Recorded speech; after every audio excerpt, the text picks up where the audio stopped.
You. Perfect. Looks like we got a quorum. Nils, Christian, Todd, Laura's here, and John. Great, everybody's here. So welcome. Good afternoon, evening, everybody. It is September 22nd. I'd like to call to order a regular meeting of the City Council. Roll call, please. Okay, Councilmember Nierenheim. Here. Councilmember Lowenstein. Here. Councilmember Horvath. Here. Councilmember Gran. Here. Councilmember MD. Here. Mayor Brand. Here.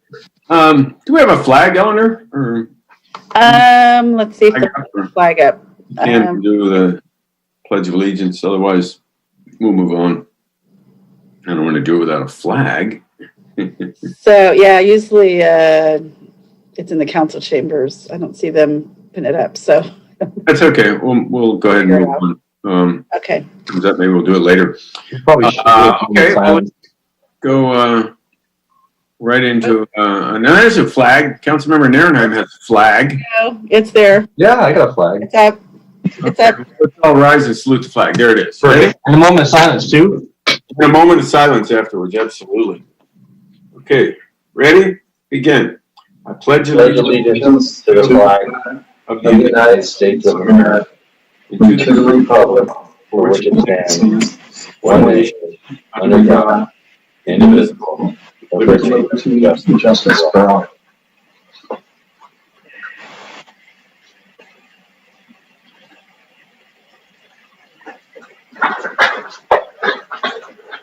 Okay. Thank you.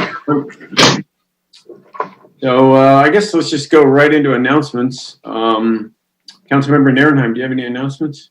Yeah, I just want to remind everyone that today or yesterday was the first day of street sweeping.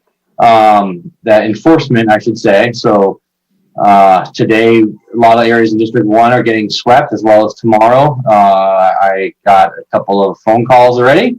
Just want to remind everyone that just because you're a contractor or somebody working, the rules are all still in place, and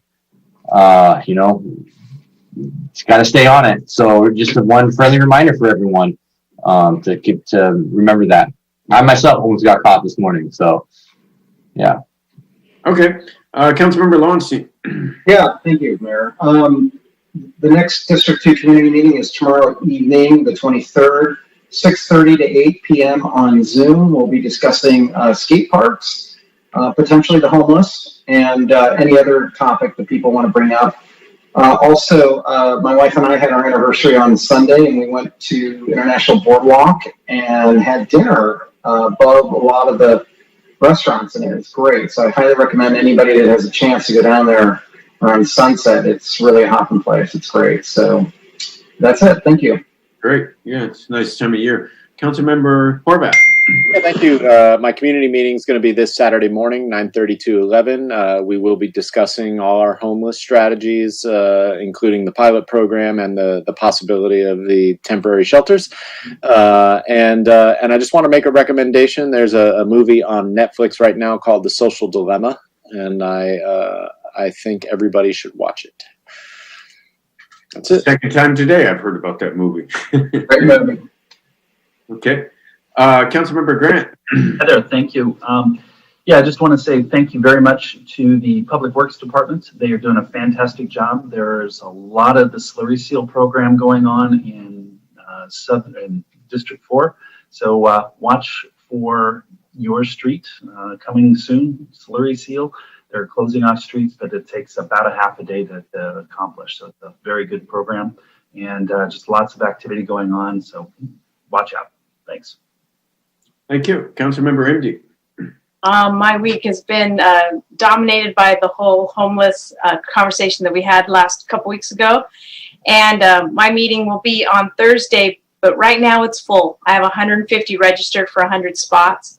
So I'll be posting it on YouTube and possibly Facebook Live for anybody who can't get into the room. Okay, thank you. I'd like to thank our firefighters who just got back, I believe, from the Creek Fire. Is that right, Joe? They were gone for a couple of weeks and working That's right. really, really hard. helping out our fellow Californians, and everybody returned home safe and sound and extremely tired. So, yeah, a lot of fire agencies all over the state. We're going to mostly Northern California to help out. So thanks for that. And yeah, street sweeping starts up again. And it'd be good, Joe, if you consider enforcement out where they're doing the slurry sealing, because that's got to be a mess. It doesn't have to be your street, and all of a sudden there's all these cars looking for places to park just in and around it. Might be something to consider. So anyway, with that, we'll move on to the order of agenda. Any ideas about the agenda or motions to approve it? Motion to approve. Second. Okay, motion by Councilmember Imdy, seconded by Councilmember Horvath. I'll do a roll call vote. Councilmember Narenheim. Aye. Councilmember Lowenstein. Aye. Councilmember Horvath. Aye. Councilmember Gran. Aye. And Councilmember Imdy. Aye. Okay, great. So next up are blue folder documents to be approved by the City Council. Eleanor, you want to list them for us?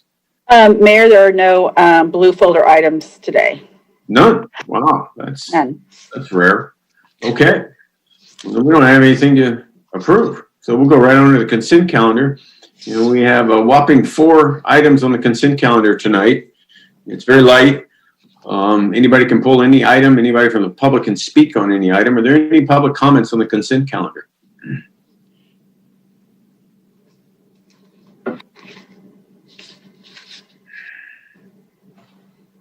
Eleanor, any public comments on the? Oh, I'm sorry. For H, no, I have no public comments. And then for e-comments, there are no public comments. Okay, great. Is there, I'll go through. Does anybody on the council want to pull any item? I'll just do it that way. I don't see any hands up. Anybody want to pull any item on the consent calendar? I'm not seeing any hands up. So I'll entertain a motion to approve the consent calendar. So moved. Second. Okay, motion by Councilmember Horvath, seconded by Councilmember Narenheim. I'll do a roll call vote. Councilmember Narenheim. Aye. Councilmember Lowenstein. Aye. Councilmember Horvath. Aye. Councilmember Gran. Aye. And Councilmember Imdy. Aye. Great. You don't have to read anything, do you? Eleanor? No, Mayor, not today. Thank you. Okay, great. Well, we're moving right along. No excluded items from the consent calendar. So it's time for public participation on non-agenda items. This must be some sort of record to get to 6:08 on this. Anyway, this is the opportunity for the public to speak about anything that's not on our agenda tonight. You have 3 minutes, and we'll go to a public comment for participation on non-agenda items. Are there any comments on non-agenda items? Eleanor, are there any? Yes, I have one Zoom, Holly Osborne. Great. You there, Holly? You're unmute yourself, Holly. Okay. So, good evening. My name is Holly Osborne, District 5. One of the last times, several months ago, when I talked about Aviation Park, I mentioned that the citizens had voted to keep that area a park and open space and recreation area sometime back in the late 1980s or early 1990s. I remarked that later the city decided that open space could include a parking lot and had paved over a big portion of the grass in the tennis court to make a big parking lot. Not exactly what the citizens had in mind when they voted for open space. Last week, or maybe it was 2 weeks ago, the city council decided that the park might make a good homeless encampment. Again, not what we had in mind when we voted to keep it open space in Park Port, Redondo. However, tonight I'm going to talk about unintended consequences of putting homeless shelters there. That location would be literally steps away from the metro stop. I believe that rather than housing the homeless population we already have, it would be a huge attraction for homeless outside our city. If the goal of the encampment or shelters there is to clean up the streets, we should put the temporary shelters where the homeless are, in South Redondo, on the pier or somewhere close by, as was mentioned at the last meeting. This would enable the police to immediately take action if a homeless person was on the beach or the streets down there, to house them or to move them out of the city if they refuse the shelter. The shelters would be steps away from where they were camping. Okay, thank you for your consideration. Okay, thanks for your comment, Holly, and thanks for being on the KO meeting over the weekend. It was great to see you. All right, are there any other public comments? Yes, I have another one. Zane Obaji. Go ahead. Mr. Obaji. Howdy, everybody. Also wanted to thank the firefighters for going out north to help fight those fires. I'd hope that the city of Redondo does something to recognize the passing of Justice Ruth Bader Ginsburg. She's monumental in our country's history, her dedication for so many decades and for advancing the cause of women, or protecting the cause of women and ensuring they get equality under the law. I'd say consider that, doing something for Justice Ginsburg to commemorate her here in Redondo, as well as, frankly, the Black Lives Matter movement, which I think the city is really yet to commemorate in some respect.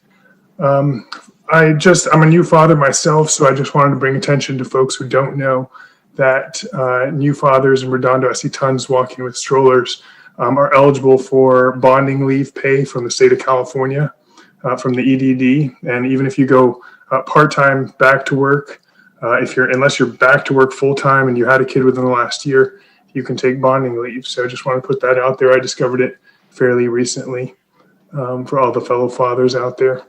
And finally, I was just kind of taking a look at, seeing as we have an election coming up in the city in 2021, and I just urge everybody to be very honest in their FPPC filings and with their campaign expenditures and fundraising, because we serve, you all serve the community. It's important to be transparent in both how you get money and how you spend money. So just want to throw that out there. Thanks. Okay, thank you. Eleanor, are there any more public comments? None for Zoom, but we have e-comment. Vicki, would you mind reading that, please? Warren Chun submits, Dear Mayor Brand, Council and City staff, thank you for all you do for our beautiful and great city. As the city is moving forward with its plans for skating sites and development, have a look at the YouTube video links of Harbor City's skate park. This will give you an idea of potentially what to expect in a possible build out of a neighborhood skate park. The first video is the grand opening. The second video is an evening video. Please view the videos along with a recommended physical site visit to the park during the day and evening so you can do a thorough and proper due diligence for a possible neighborhood skate park. And within the communication, he provided links, which I cannot provide you verbally. That concludes the comments. Okay. Thank you very much. Is that the end of our public participation on non-agenda items? That is it, Mayor. Thank you. All right. So the next item up is items continued from previous agendas. The first one is discussion and possible action to approve a template pole license agreement to be used in connection with the licensing of city-owned vertical infrastructure for wireless facilities in the public right-of-way. So basically, we are discussing where the 5G towers are going to go, or 5G interconnects are going to go. Who's going to do this? Is it Ted? I will, Mayor. Thank you. Yeah. Works Director. Tonight we'll be presenting you material supporting the consideration of the draft proposed template full license agreement for telecommunication companies. And that's 4G, 5G, whatever the case might be, that are going to be placed or considered to be placed in the public right-of-way. Tonight I'm joined by Lauren Sablon, Principal Engineer, who will be providing the presentation for you, as well as Michael Johnston. He's an attorney and a senior associate with Telecom Law, whose specialty is to deal with telecommunication equipment in the public right-of-way. With that, I'll turn it over to Lauren for the presentation. Good evening. Let me start the presentation. Hold on one second. I'm going to share.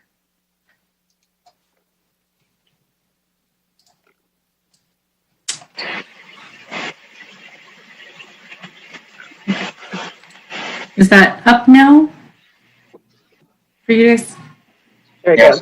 Okay, great. Good evening, Mayor and Council. Tonight we're talking about the template pole license agreement. Let's see. To give you some background on this item, the California Public Utilities Commission gives authorization to telephone and cable companies to install phone lines and equipment in the public right-of-way. The city is able to dictate reasonable time, place, and manner in which this equipment is installed. This is ensured through the city's permitting requirements. The Telecommunications Act of 1996 determined that the city has the authority to control access to and the use of the public right-of-way. It also required reasonable compensation that is non-discriminatory for the use. On September 27th, 2018, the FCC adopted an order to accelerate the installation of wireless broadband. The order limited the compensation that the city can charge for permits and the license fees for the usage of city-owned infrastructure such as streetlight poles. The order limited discretionary authority over wireless placement and design, and the order also imposed regulations that require permit applications to be approved or denied within 60 or 90 days, depending on the type of project. The city owns approximately 1,892 streetlights that are potentially suitable for wireless equipment. The city has entered into 8 license agreements since 2017 for the use of city-owned poles. This has all been with Crown Castle. Earlier this year, though, AT&T and Verizon Wireless, along with Crown Castle, have inquired about the usage of additional city-owned streetlights for wireless equipment. And this would require a license agreement with the city. This slide shows examples of wireless equipment. The existing pole is replaced with the proposed pole, and the additional equipment is shrouded in the antenna, or the antenna is shrouded as well as the equipment above the light there. Due to the FCC order's time constraints, there is not sufficient time to negotiate wireless providers with wireless providers on terms and conditions of a license agreement. Negotiating changes with various providers can be considered as having multiple programs, and that is in conflict with the FCC order. As such, city staff and the city's outside counsel discussed ways to expedite the process to meet this deadline, which resulted in a template pole license agreement being suggested to be used with all providers desiring to use city-owned streetlights. The template pole license agreement before you is consistent with federal and state law. It is only applicable to the usage of city-owned poles. It does not grant exclusive use of the property and allows the city to enter into similar or identical agreements. The city's annual fee is currently set at $1,200 per year plus CPI. However, the FCC order has limited this fee to $270 per year, and that is being challenged. If the FCC order is overturned, the fee would revert to the $1,200 a year. It should be noted that the template agreement was sent to various providers for comments, and which were reviewed by council. A template agreement will help expedite the city's review process. It will set one program for all providers that the city for city-owned property, and it will help protect the city from claims of different programs as a result of different versions of an agreement. Staff review time and costs would be reduced as a result of this template agreement. Approximately $6,500 is generated annually from license agreements for the use of city poles currently. Since 2017, the city has issued the 8 licenses, so it's anticipated that we would see an increase of revenue of approximately $810 per year based on that average of 3 licenses. Therefore, the recommendation is to approve the template pole license agreement and adopt a resolution approving the agreement as well. We have staff and Michael Johnson with Telecom Law, who is the city's outside counsel, available for any questions.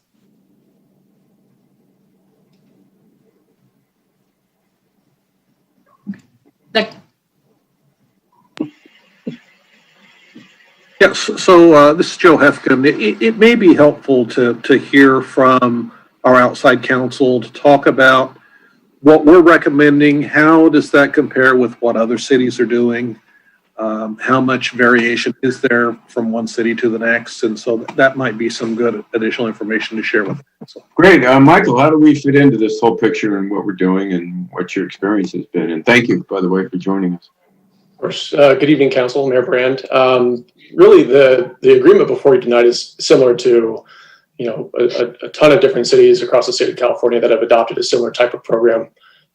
We work with hundreds of municipal governments in the state of California, implementing and adopting these sorts of programs, assisting in the drafting and the negotiation of these agreements. So what you see before you tonight is, fairly standard in the municipal and wireless industry. Which element of this would you consider kind of discretionary and something we should consider more deeply than the standard boilerplate recommendation that you're seeing in other cities? Well, I'm not sure if there's anything in particular in this license that should be seen as a discretionary type of function. Really, the design and location type of control that the city of Redondo Beach would exercise would be exercised through their permitting process. This primarily just establishes the general terms and conditions by which the parties would govern the relationship for attachment rights to city poles. What happens if something goes wrong? What if there's a pole knockdown? What if a car hits it? What if the equipment falls off? Who's responsible? What kind of indemnities are in place? Who's responsible for relocating the equipment if there's a capital improvement project that is undertaken by the city of Redondo? Where do they go in the interim period? Those are all fairly standard types of procedures and conditions that would be attached to any type of license agreement. The real differences are going to occur in your regulatory permitting process, where they go, what they look like, and the size of the equipment. Okay, thank you for that. Councilmember Horvath. Yeah, and I think we ought to. Well, all right. So, I think for people out there that are watching this, the mayor did say that this has the potential for 5G equipment, and I know 5G people hear that and they start to lose their minds to a certain degree. And just so people are aware, we've been pushing back against a variety of state laws, federal laws related to removing local control as it relates to small cell equipment.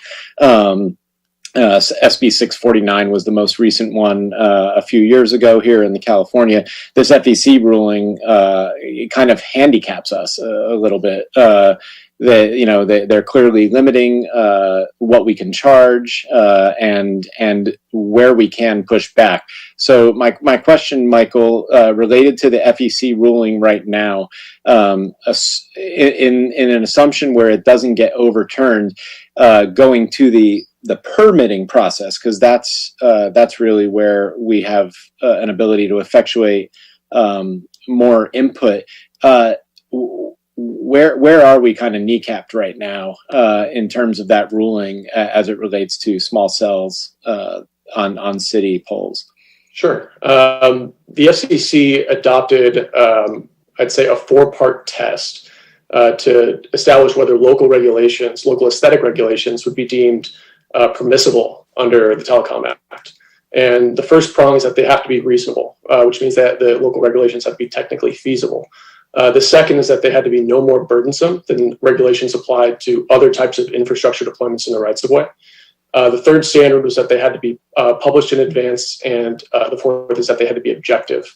The Ninth Circuit actually recently ruled in the litigation over this order and ruled in local government's in favor on a couple of those prongs. No longer do your regulations have to be no more burdensome than those applied to other types of infrastructure deployments in the rights-of-way, and they also don't have to be objective. So you can establish these sorts of subjective zoning type requirements. Is it compatible with the surrounding area? Is it consistent, and does it blend with other uses in the vicinity? Those are the types of standards that the FCC tried to take away. The Ninth Circuit kind of restored that authority to local government. So those are the primary sources of authority where local governments can exercise some control over design and location. So let me follow that up. So tonight we're talking about a licensing agreement that's just for city-owned poles. But what we're not talking about is the vast majority of poles in our city, which are owned by Edison, right? So we wouldn't have a licensing agreement for those because we don't own them. But do we have any permitting control on scenarios where they're installed on a third-party pole?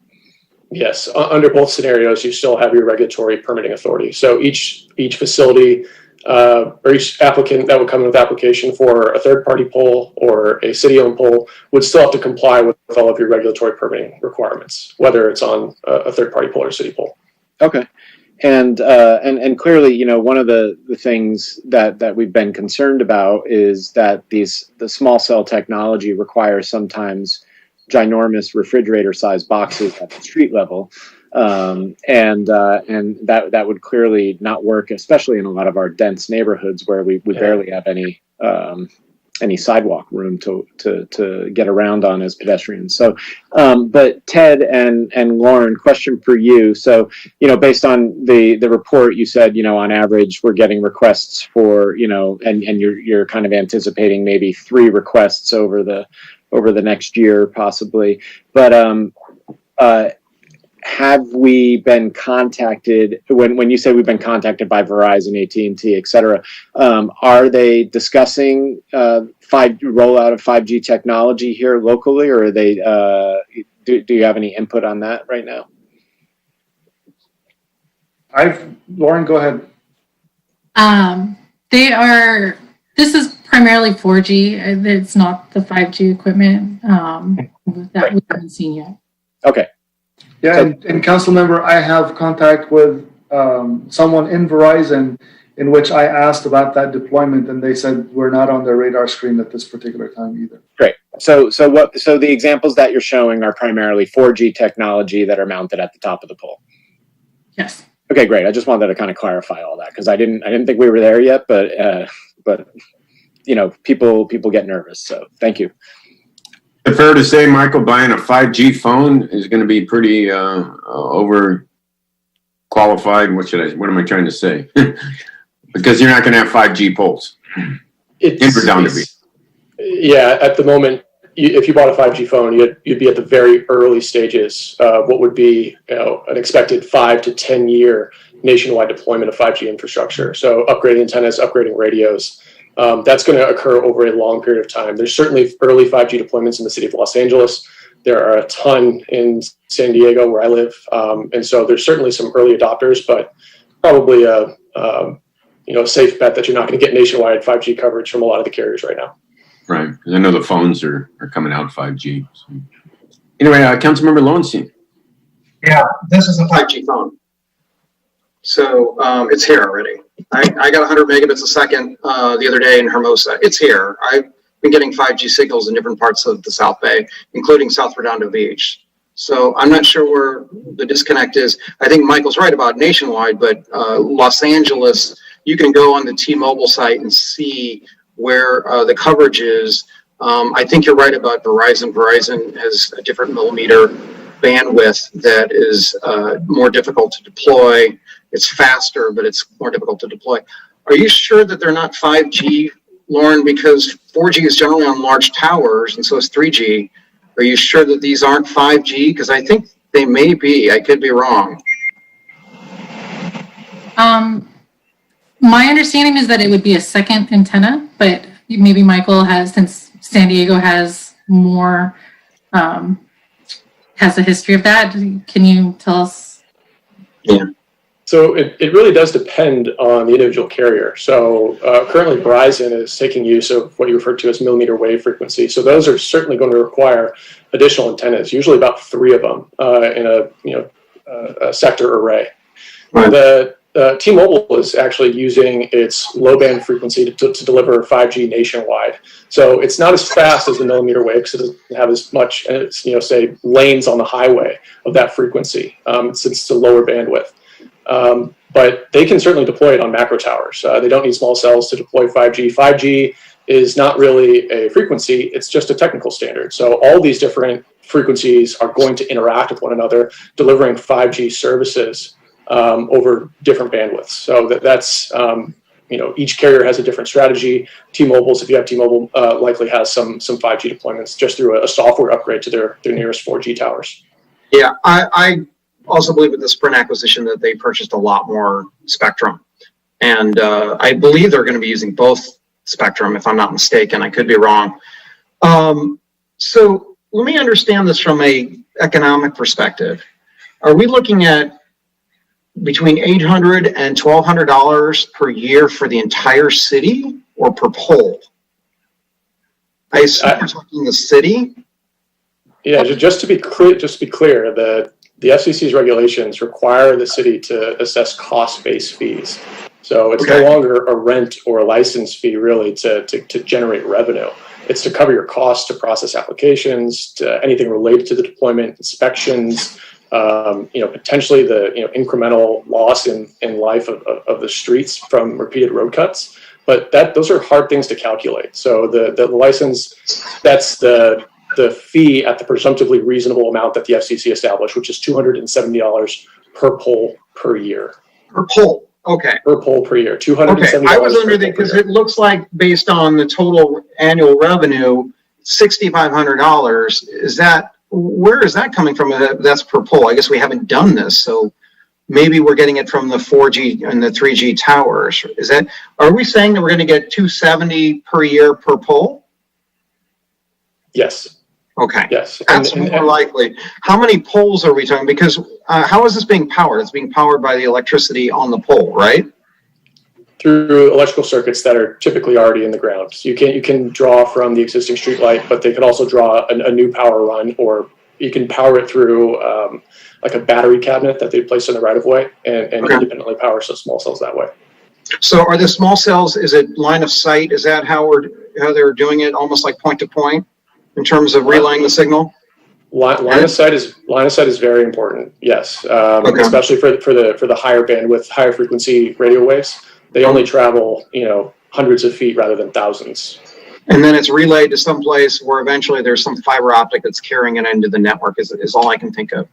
So, okay. Any idea how many poles that we own that won't be on Edison poles? Any idea how much revenue we're talking about? Because you scared me to say it was $270 for the entire year for the entire city. That made me very nervous. No, and I think, Councilmember, that $270 per pole, I think what Laura as an example, we've had about a 3 per year request around. She only used that as an example. When we come to the 5G deployment, we expect a lot more poles because the distance that's going to be considerably shorter. That'll actually depend. It could very well be every one of these poles. Generally speaking, and Michael can correct me, the 300 to 500 foot range is the typical sort of spacing that they're looking for, which is considerably closer than current cell sites that are out there. Yeah. I know I've seen these on top of some streetlights somewhere. I know I've seen them. I know we had some pictures in there. The pictures were illustrations or they're actual 5G antennas now. Well, maybe I'll correct that. It's not necessarily that it's 5G. I think the material is going to look pretty much the same, whether it's 5G or 4G. It's all going to be shrouded in the same manner. It's just a matter of them fitting that level of equipment within the shrouded area. Okay.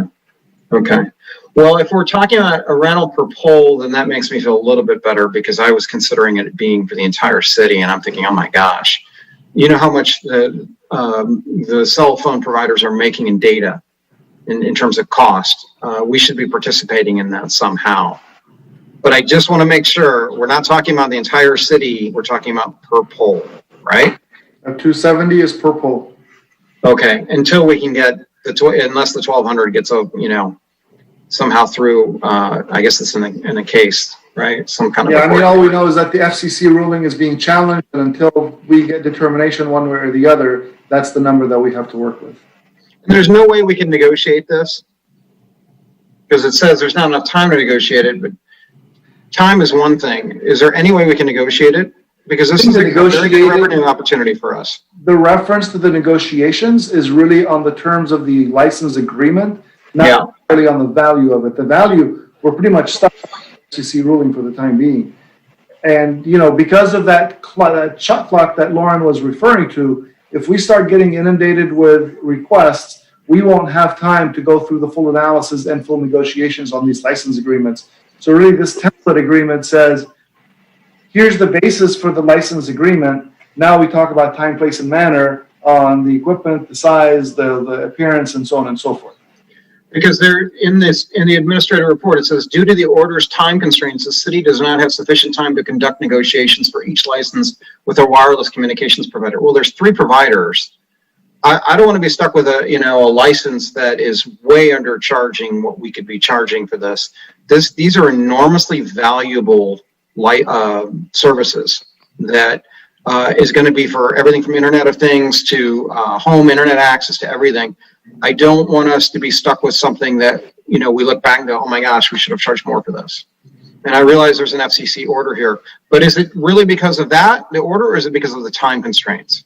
Because, this is a big deal. This is a really big deal for us if we're passing up on potential revenue when we need it badly at this time.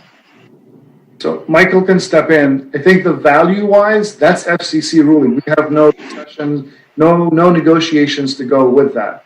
The discussion about negotiations was mostly so that these license agreements aren't being negotiated and or renegotiated every time we have applications come forward. That's all.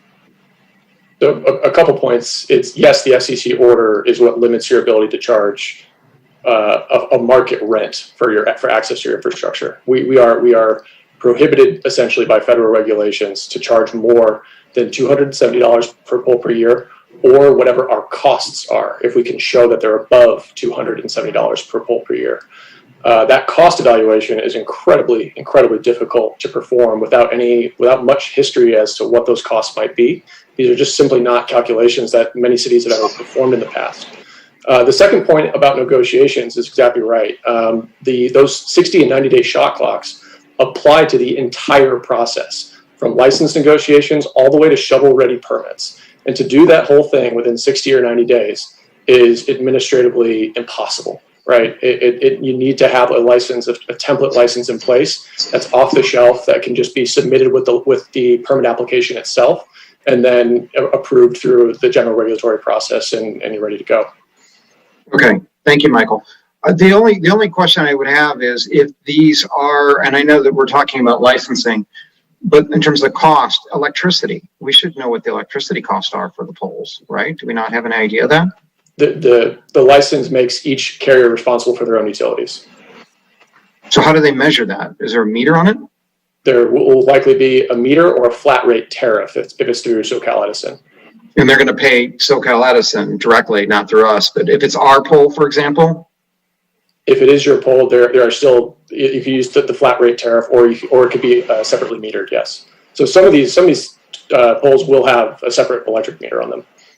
Okay, yeah, I just want to make sure that we're, for $270 a year, that we're not getting stuck with a bill that's way in excess of $270. I don't even want to break even. I want to make money off this. This is really important. I will note that there is a cost reimbursement provision in the license itself. So if the city at any time uncovers that it's not getting all of its costs paid for, then it could issue a demand for cost reimbursement and potentially set the fee higher at a subsequent city council meeting through a fee resolution. Okay. And one last question. We're still in control of the permits. Can we increase the price of the permit or something like that? The permits controlled by state and federal law have to be revenue neutral. Okay. All right. Thank you very much. Okay. Thank you. Good questions, Councilmember Lowenstein. Chris, you don't mean to have your hand up, did you?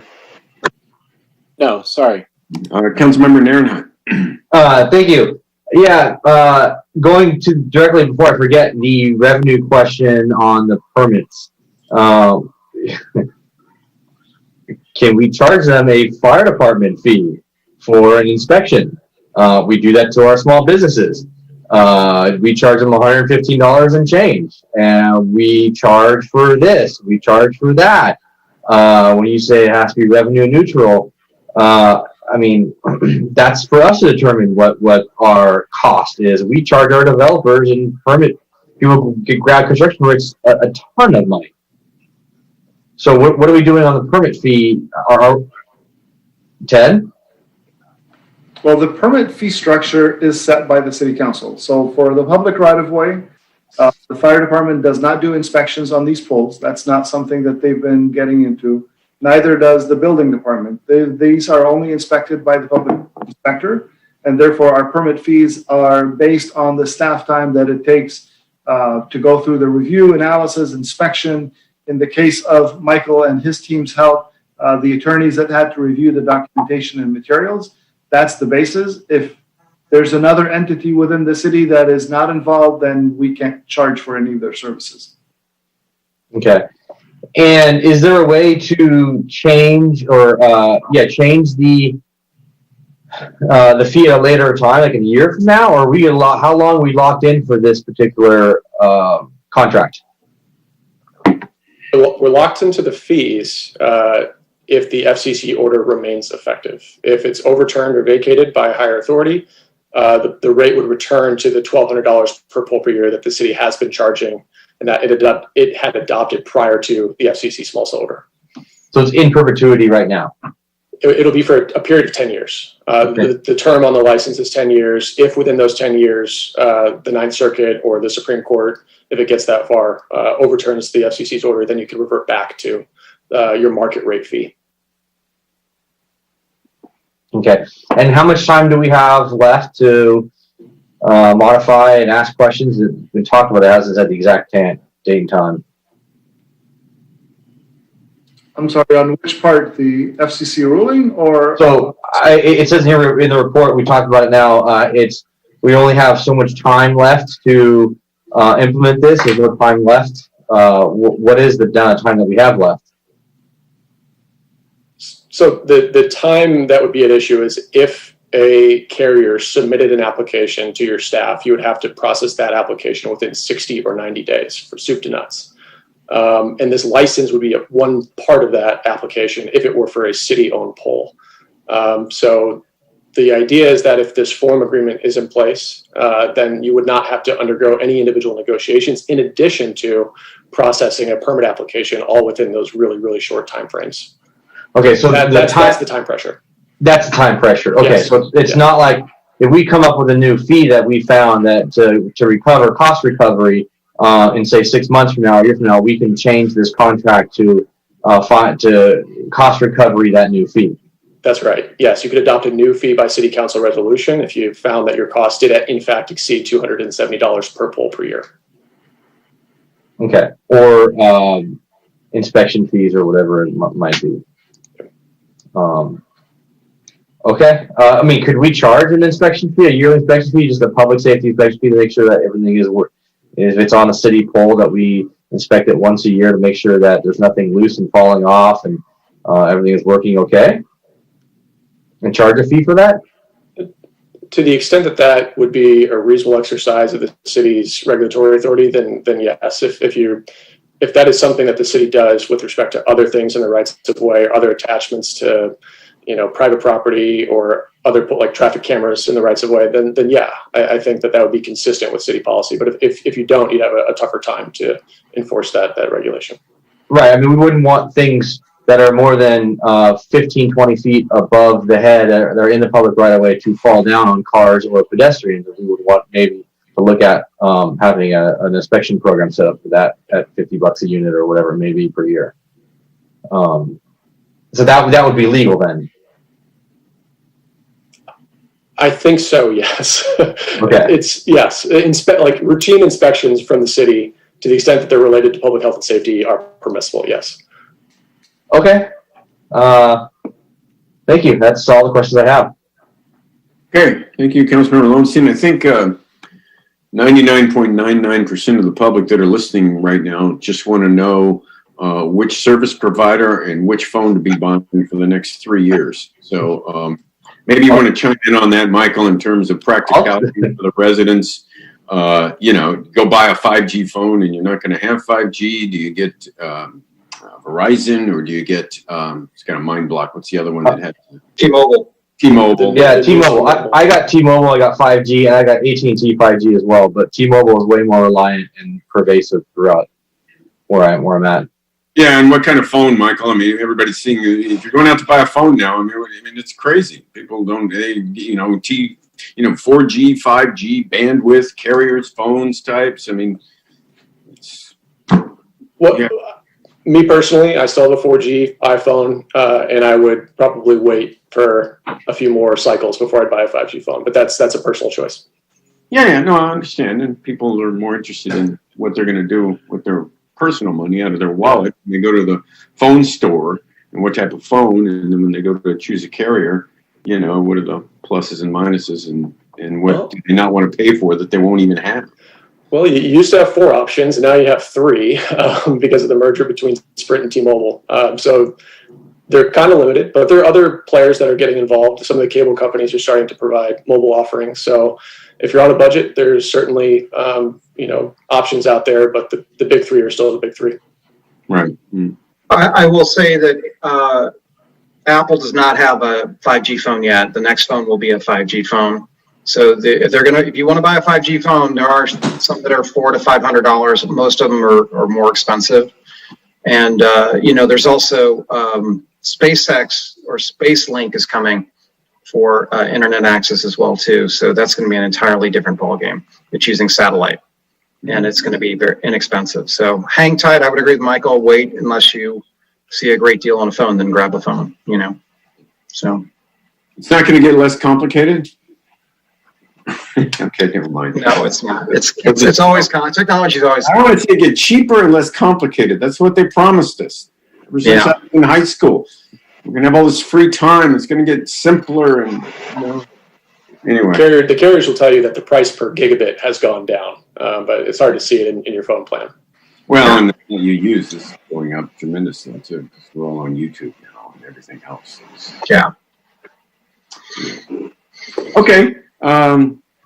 I don't see any more hands up. Any comments from the public?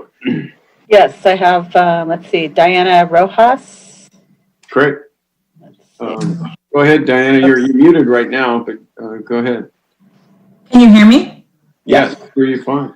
Perfect. Great. Good evening. My name's Diana Rojas. I'm with Verizon. I'm with the Southern California Network Real Estate team. Thank you very much for the opportunity to be here this evening. Great discussion, great information. And I know I only have 2 minutes or so, but just wanted to throw out there if you had any questions after the fact regarding cabinetry in the right of way or power metering, things like that, I'm more than happy to provide some information. Regarding the PLA itself, wanted to just basically come here tonight, appreciate the opportunity to review, to provide feedback, to send that over to Lauren and staff for review. But with regards to the PLA itself, there were just 2 issues that I wanted to bring up that Verizon has issue with still. And one of them being we talked about it tonight, if there is a change of law, the PLA is silent. There is no language pertaining to any change of law.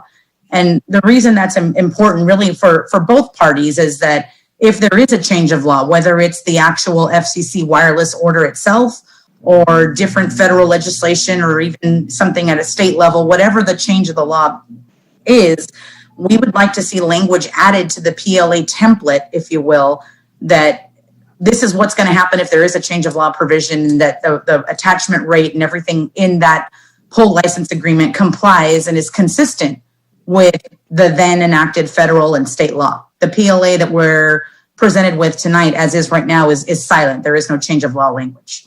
That's number one. Number two, as we talked about, one of the council members was talking about, well, what about, the fee?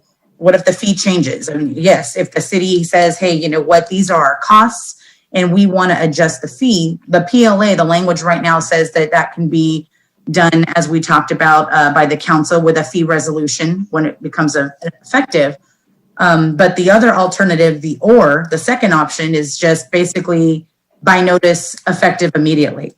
And the issue that we have, that Verizon has with that, is it really doesn't, we have multiple municipalities, multiple agreements, et cetera. And we have teams and armies of people reviewing that, but we would really like to see it just be by a resolution by the city presented before the city council, so that we do have an opportunity, much like tonight, to come to review the staff report, to review the applicable cost study, justifying the change in the fee, what that fee is, have an opportunity to speak at it before the council, as opposed to, receiving a written notice, registered mail to Verizon and saying, here's what it is effective immediately, without any opportunity to review or discuss or even, speak before the council.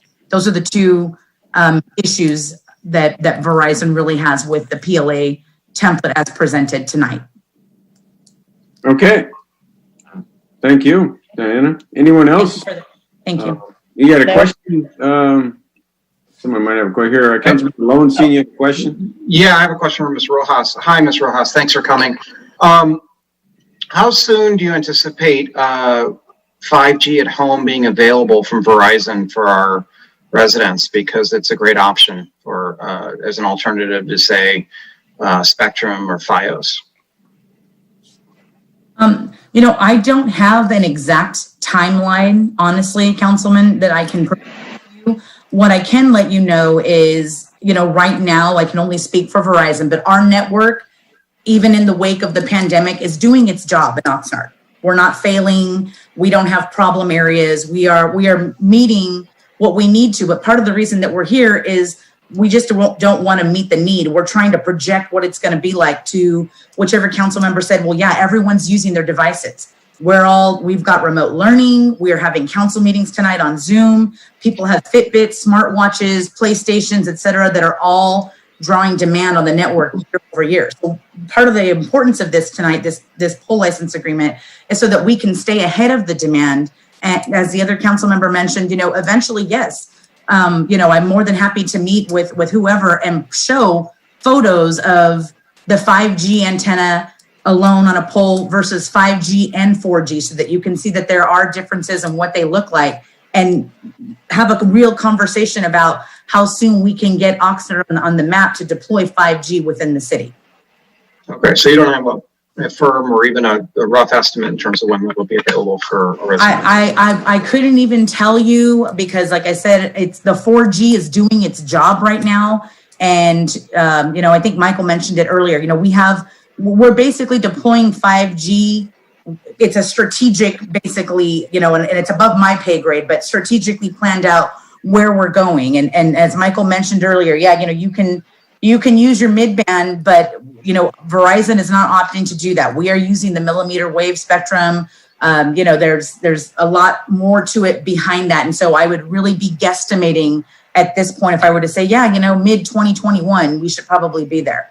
What I prefer to do is take that back, get that information. And if, Ted and Lauren are interested, I would like to sit down and meet and say, here's our proposed plan. Here's when we think we would provide 5G. Here's the number of 4G sites that we would like to propose. Here's our estimate of macro cell sites, so that you can get the big picture of what Verizon is planning for Oxnard, rather than just throw a random date out. I would love the opportunity. Thank you. Oxnard or Redondo? I'm sorry, Oxnard. I was at Redondo earlier today. It's been a long day. Other way around. You're at Redondo. We get You're it. at Redondo now. Thank you. Sure. That's okay. Long day, I'm sure. Thank you. We have a lobbyist that does the same thing, so don't worry about it. All this discussion for the average Joe, millimeter wave spectrum and microcell, so they have no idea what's going on. But if it would be useful for our staff to have a conversation with you, I'm sure they'll be doing that. So, yeah. Yeah, I'd appreciate the opportunity, most definitely. And like I said, we can provide, maps basically showing what we like to call a heat map, that basically shows how the network is performing, either with the green areas obviously being good, and as you move over to the red, some trouble areas. But like I said, I did look at the maps before this evening, and I can tell you that we are meeting our goals, or what we like to see for the network. But I can give a better idea of when we think, if 5G is really the issue and you want to know an estimated timeline, I can take that back and come back with more detailed information and present that. So I think the public's more interested in getting coverage in areas that don't have coverage right now. So you go down in places like our boardwalk, and if you have Verizon, you don't really have coverage. So I think the public's not as interested in 5G rollout as they are in how they get coverage in some of the neighborhoods that don't have coverage currently.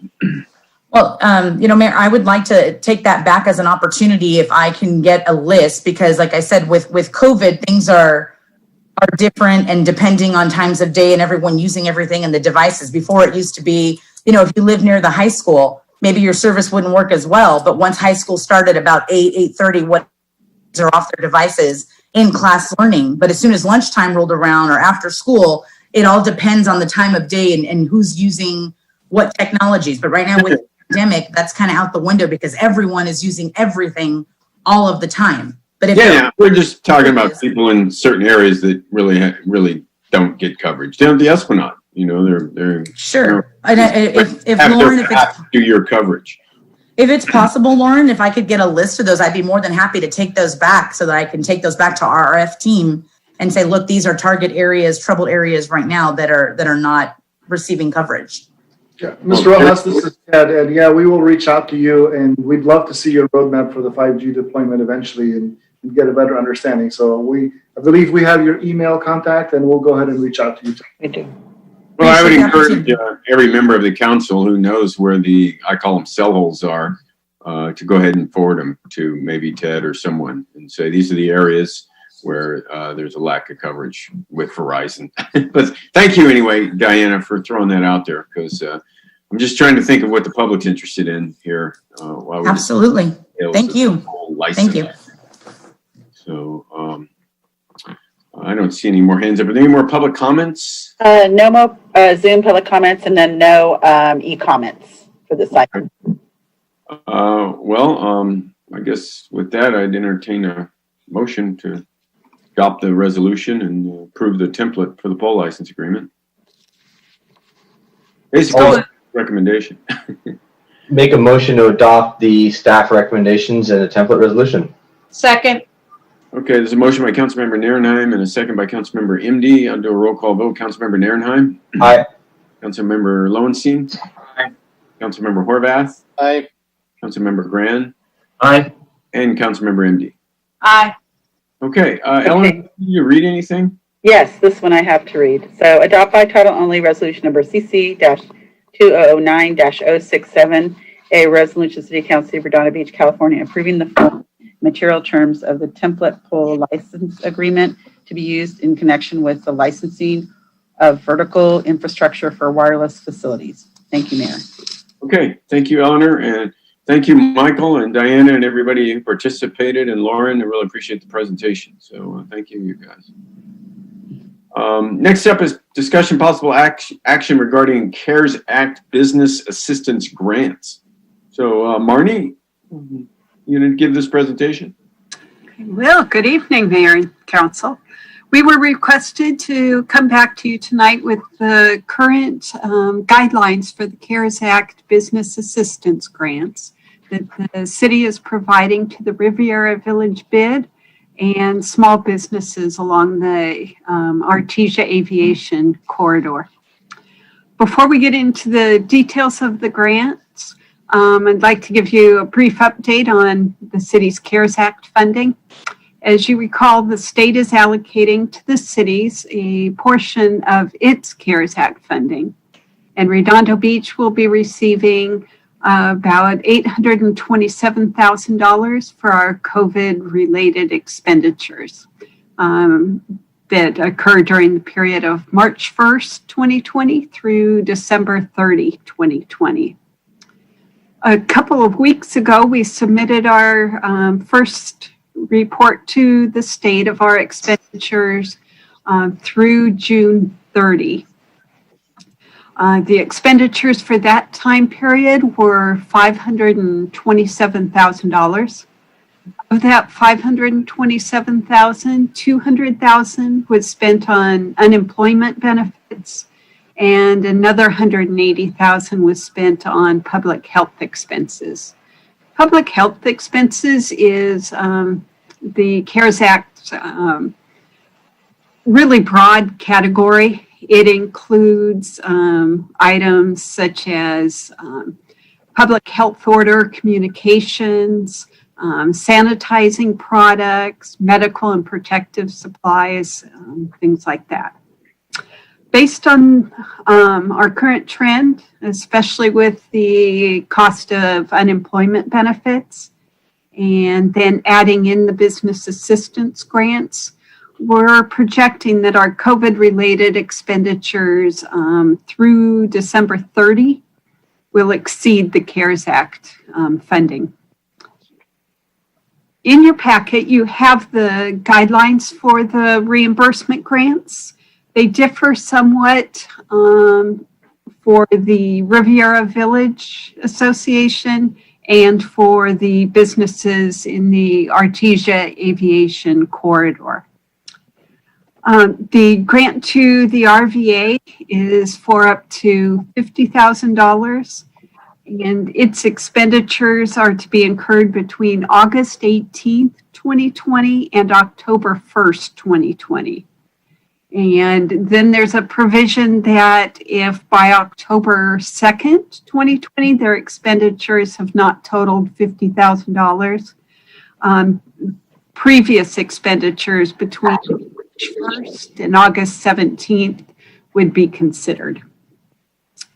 The eligible expenditures for the RVA are limited to those for city permitted outdoor dining or business operations. And the grants to the Artesia Aviation businesses are to reimburse for any necessary expenditures incurred during, as a result of the COVID-19 public health emergency. Individually, these grants are limited to $2,500, and in total, they're limited to $20,000. Kind of a status update on the grants. We've heard from the RVA that they're busy working on the application and gathering their information so they can submit by October 2nd.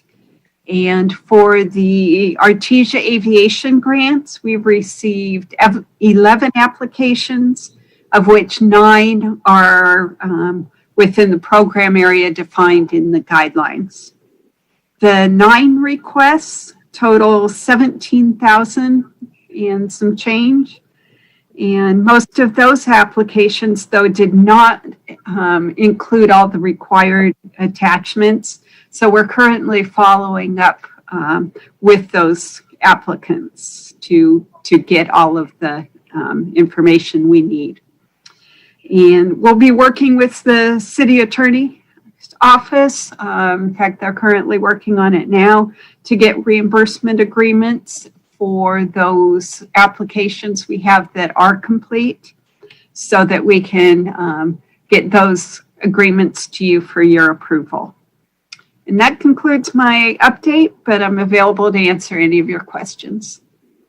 Great, thanks, Marty. That was very comprehensive. I think you answered a lot of the questions that people had about this, and everybody get their applications in. Yeah. Councilmember Grant. I thank you very much. First and foremost, I'd like to thank Marty and your team for the work that you're doing, as well as the attorneys or the legal team for what they're doing right now, which are creating the reimbursement agreements themselves. In just a quick way of putting it, this has been a fantastic program, and it has really helped the businesses on Artesia Boulevard. Can't speak for RVA because they're in their process doing their thing. At the beginning of this, I went and dropped off flyers at 120 businesses up and down Artesia and Aviation to tell them about the project. I had about 25, maybe 30 folks actually reach out to me, got them in touch with Marnie, and Marnie's team has just been fantastic working with them. So just fantastic, and this is what some things we can do, and it's been a very good thing to be able to see. What I'm finding is that there are a number of businesses where they spent maybe a couple of $100, maybe $50, $100, up to maybe $300, and they're kind of debating, do they really want to go through the whole process? And that's kind of the issue that we have there. So I'm just finding that a lot of the larger ones that Marnie mentioned, they are the ones that are reaching towards the $2,500 cap, which, they did either put out big things, they did certain things. Marnie, do you happen to have the list of businesses there that you can maybe just share real quick? Sure. Okay. But all in all, this has been just a very wonderful program for our city. As you can see that the two that are in yellow, they're outside of the Aviation and Artesia corridor, yet they have spent quite a lot of money. It's Schooners as well as Critics' Choice. And I think that what we're going to find is that there are a number of businesses throughout Redondo Beach, not just in that corridor or in the RVA businesses there, that actually do need some help. So thank you. You can take that down now, but I think it was great to see there. So one of the things that I've spoken about with Marnie as well as the legal team is saying, I think that we should expand this program, meaning that we have a separate pool of monies. The number would be either $30,000 or $40,000. $30,000 seems about right, but $30,000 for the rest of the city. And use the exact model that we have there for any businesses that are not on the Artesia or Aviation Corridor, as Judd deems as much, and allow them to go ahead and fill in these applications.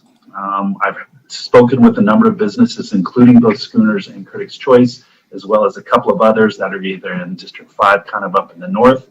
Spoken with some folks down on PCH, and they were very, very interested in having this program. So I'm going to be making a recommendation that we keep this program going, meaning the ones that are in place right now, but expand it to make a third pool of money, which is any business that's not on the Artesia corridor or on aviation that had expenses that fit those criteria, which I think were very well written, and allow them to be able to put in an application for up to $2,500.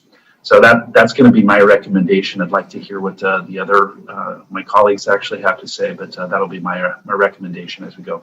Again, this is something where the city really has been able to, as I think Mr. Naranan put it, reinvest or invest in our businesses and try to help them, along with some of this money, and that CARES Act money is exactly what this is about. So it's been a very great program. Looking forward to expanding it. Thanks. Great, thank you, Councilmember Grand. Marnie, this deadline of October 1st, I mean, if we did throw it open as of tonight, I mean, geez, that didn't get much time. Is that a hard deadline?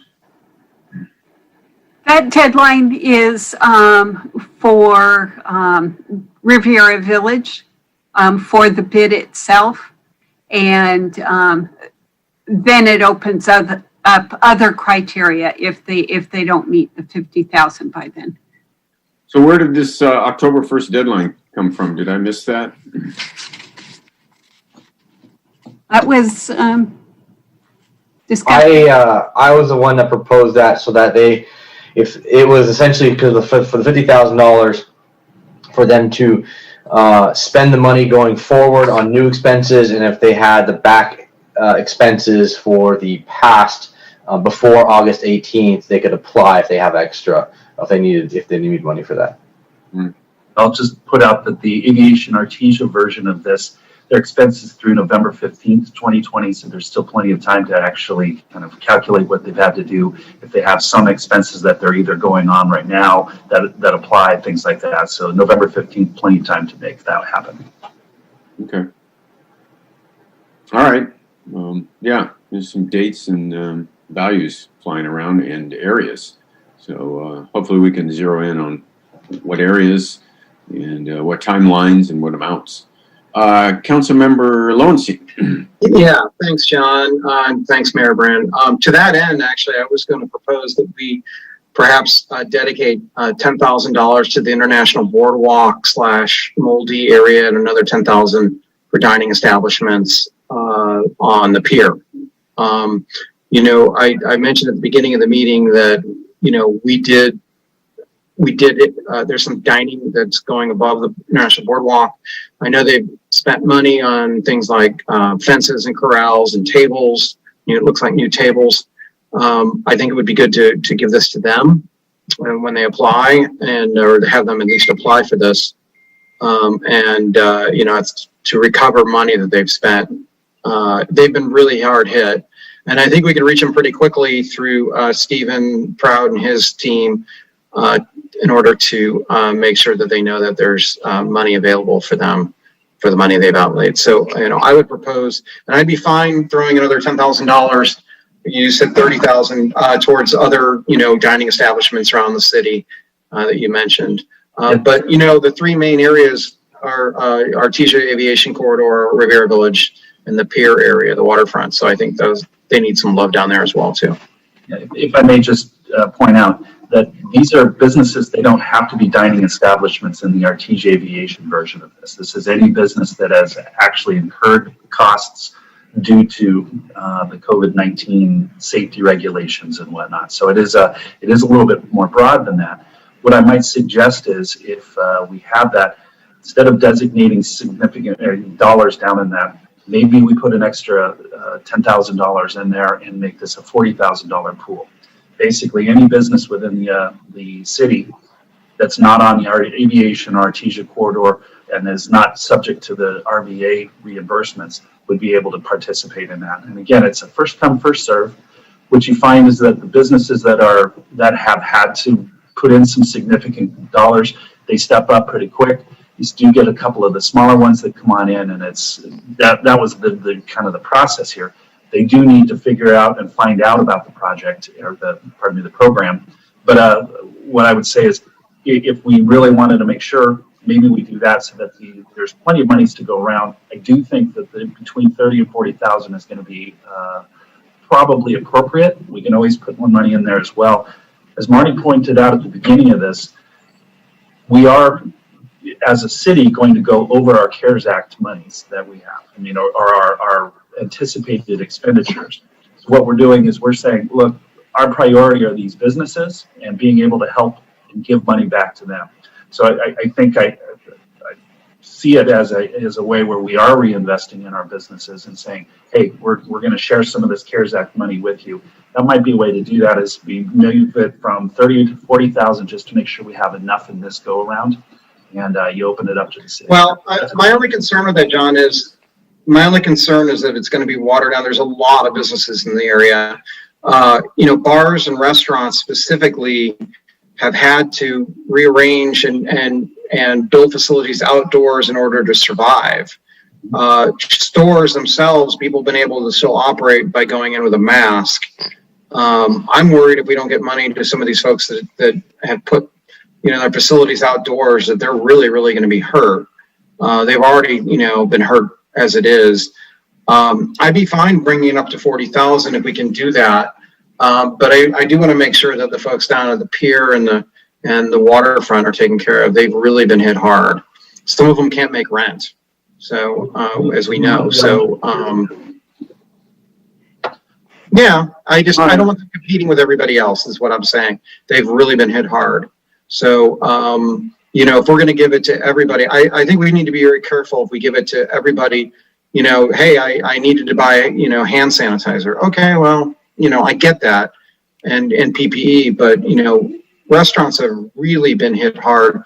And remember that what comes with restaurants is not just restaurants. You got busboys, you've got waiters, you've got dishwashers, you got everybody that's involved with it. And if they go under, I really worry.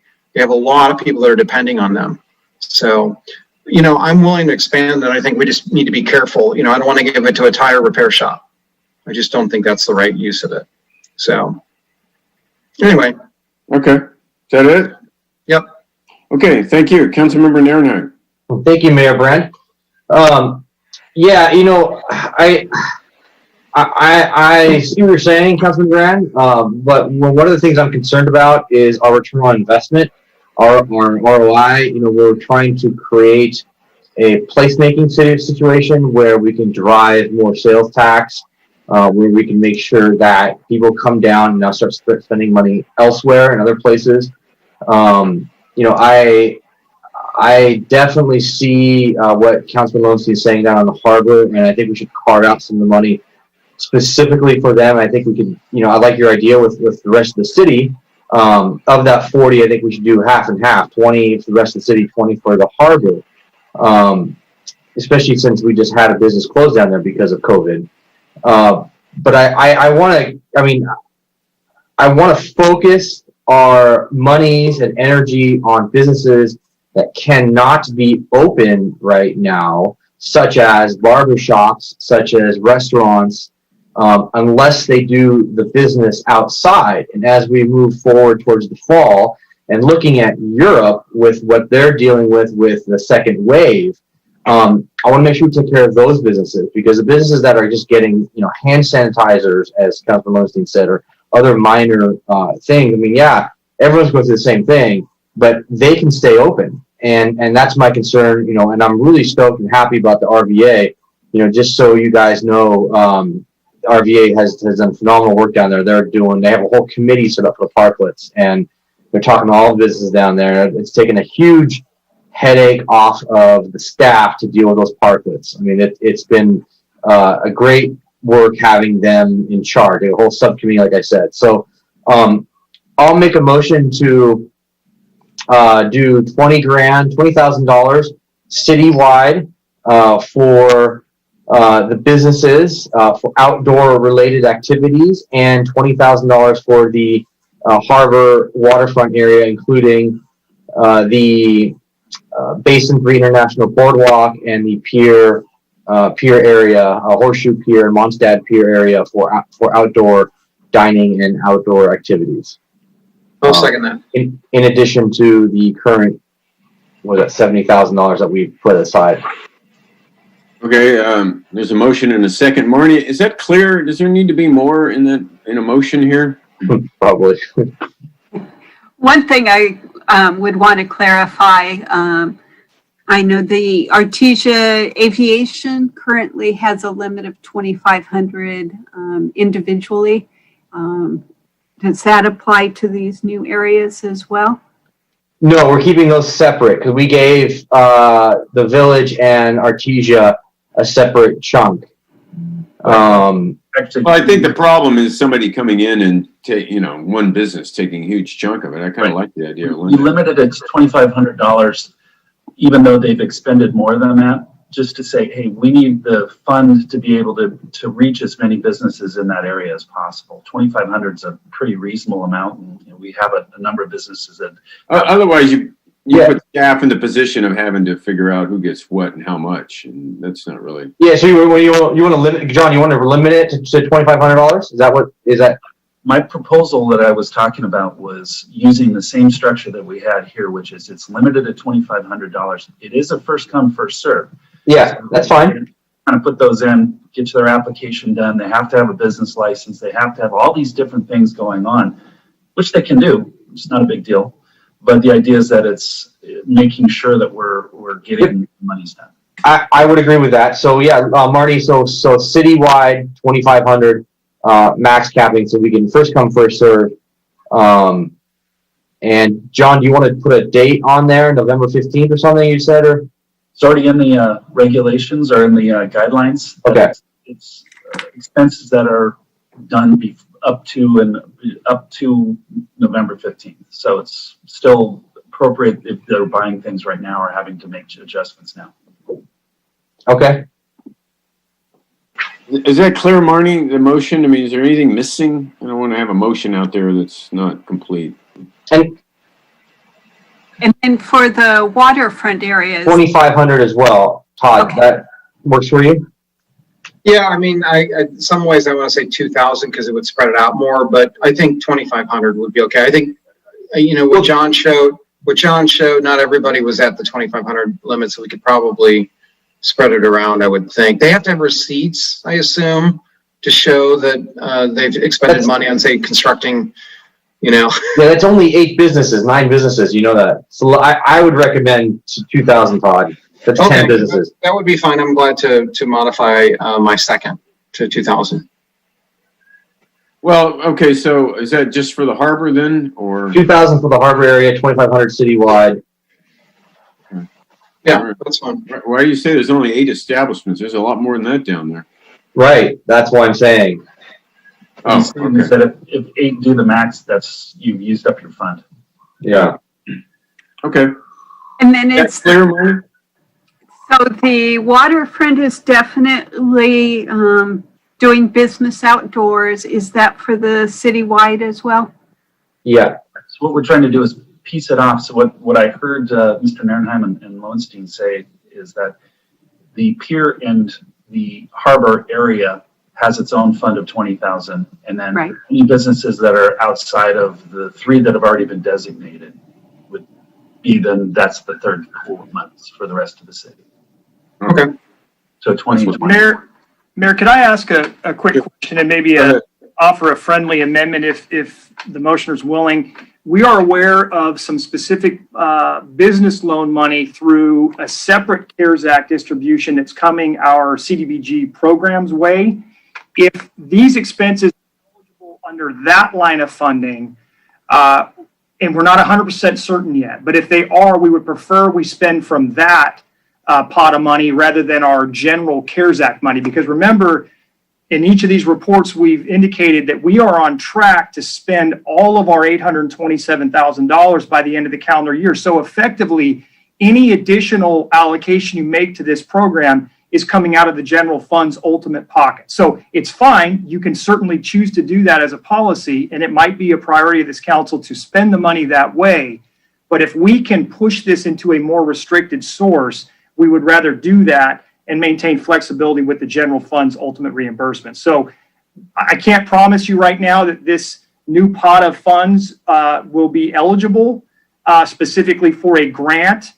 We think it might be loans primarily, but if it is, we would prefer to spend it there than the $827,000 allocation. Well, I would say to that time is of the essence. And if this is what you're proposing, going to delay it in any way, shape, or form. It wouldn't. It's just if this does become an eligible source, we would track the money that way rather than $827K. Can you, I mean, can we get another report on that for, on the first meeting of October? Because you're kind of springing this on us now. And I mean, these businesses need to get open, stay open, continue open. And it's urgent. Like, what the point here is to reinvest in ourselves, continue these businesses that they're open so that we can drive these sales tax and placemaking on all these specific areas. Yeah, we'll certainly bring you a report. Once we have a good handle on what the eligibility criteria are for that program, we will bring that to you. All I would suggest you do today is if that does become a viable source, that we track it and spend it from there first as we account for these funds down the road. Okay, so I'll amend my motion to have that included to research that source, and if we can use that source to target those funds specifically that you talked about, and track and source from there instead of the CARES Act, if possible. And do you think you'd have that answer ready by the first meeting in October? If John's on the line, he would be better able to answer that question. John? Yes, good evening. John LaRock, Community Services Director. What was the question again, Mike? I'm sorry. How quickly can we provide a report to council on the eligibility criteria for the CDBG CARES Act funding? We could do it for the next meeting. As I understand it, we are authorized to provide grant funds to small businesses for COVID sustainability, but we'll provide the verbiage from HUD on that subject, and we can provide that for the first meeting in October. Yeah. Great. Let's okay. Perfect. Mike, is that clear enough for you? And Marty, yeah, is that clear works. That works. Just I would rather us keep our most flexible sources clean if we can. I agree. Okay. Anything else, Councilmember Nerner? No, that is it. Okay. There's a motion and a second on the floor. Councilmember Imdy. When we first did it for the bid, and then we included Artesia and Aviation, the reason why John came back to ask for more money is because we found businesses that were outside these zones. And I think being so restrictive, you're ignoring the rest of the businesses in this area. And last I checked, the pier area was located within the city of Redondo Beach. So if you do the pile of money for all businesses in Redondo Beach, the pier is included. So why are we restricting it even more? So in your mind, so what I'm seeing is now we're going to set aside money just for the pier, and then the rest of Redondo has to just get whatever scraps you give them. And I don't think that's fair. I think if the idea of having the extra money, that we're taking this money now, you get it, it's CARES money, but it's CARES money that would have paid for general fund money. So you're taking out of general fund to pay for this in a way, because we're no longer going to be able to use that money to pay back general fund money. Granted, Mr. Woodzansky just came up with this other extra additional source of funds. But the point is that the pier is part of Redondo, and it should be just, if we're going to put in more money because we saw there was a need elsewhere, it should be all throughout the whole city. and pier is included in the city. And I really object to the fact that we're carving it out for each one. And if you want to go 2,000 per business to make it even for everybody, that's fine with me. But I think it's really, it's very cliquish to put this into just this group, and just this group gets the money. It should be for all the businesses in Redondo Beach. First come, first serve. Is cliquish a word? I agree with Councilmember MD. It seems like we've already set aside specific amounts for these specific areas, and yeah, a lot of businesses in town that have similar challenges, and they're going to feel left out because they're not down at the pier, or they're not out at Artesia. There's a lot going on. Pacific Coast Highway, all over. Yeah. Anyway, Councilmember, that's it. Councilmember. I really highly, I would not vote for this motion the way it is. I really would want it to be opened up to the entire city for this extra money. Yeah. Okay. All right. Anybody else? Councilmember Grant. So what I had originally proposed was exactly that, which is opening it up to the rest of the city. I had said 30,000. It looks like we have $40,000 that we're going to set aside. If we have everybody be able to just kind of first come, first serve, given that they're not on the Artesia Aviation Corridor, they're in that fund over there, but be able to do that $2,000. I do think that is a winner for our entire city, and I do think that that's a good way to go. So tell you what, I will make a second motion, or an alternative motion. Substitute motion. Substitute motion that has all of the components of what Mr. Nierenheim proposed, but that the fund is just a $40,000 fund for the rest of the city, with all of the same stipulations and things that we had before. So it's basically, we're putting the entire rest of the city into a $40,000 fund, first come, first serve, $2,000 limit, and opening it up. I'll second that. Okay, there's a substitute motion and a second on the floor. Councilmember Lowenstein. Well, first of all, before you speak, Todd, one of our assistant city attorney, Cheryl Park, has her hand up. Thank you, Mayor. Thank you, Mayor. I was thinking, just for clarification, if either Councilman Gran or Councilman Nierenheim can reiterate what the specifics are. So I don't know if it's abundantly clear whether it only applies to outdoor activities that are being reimbursed, or if it's any costs related to COVID-19 measures. So the motion that I have follows the guidelines that are actually in the Artesia Aviation version of this.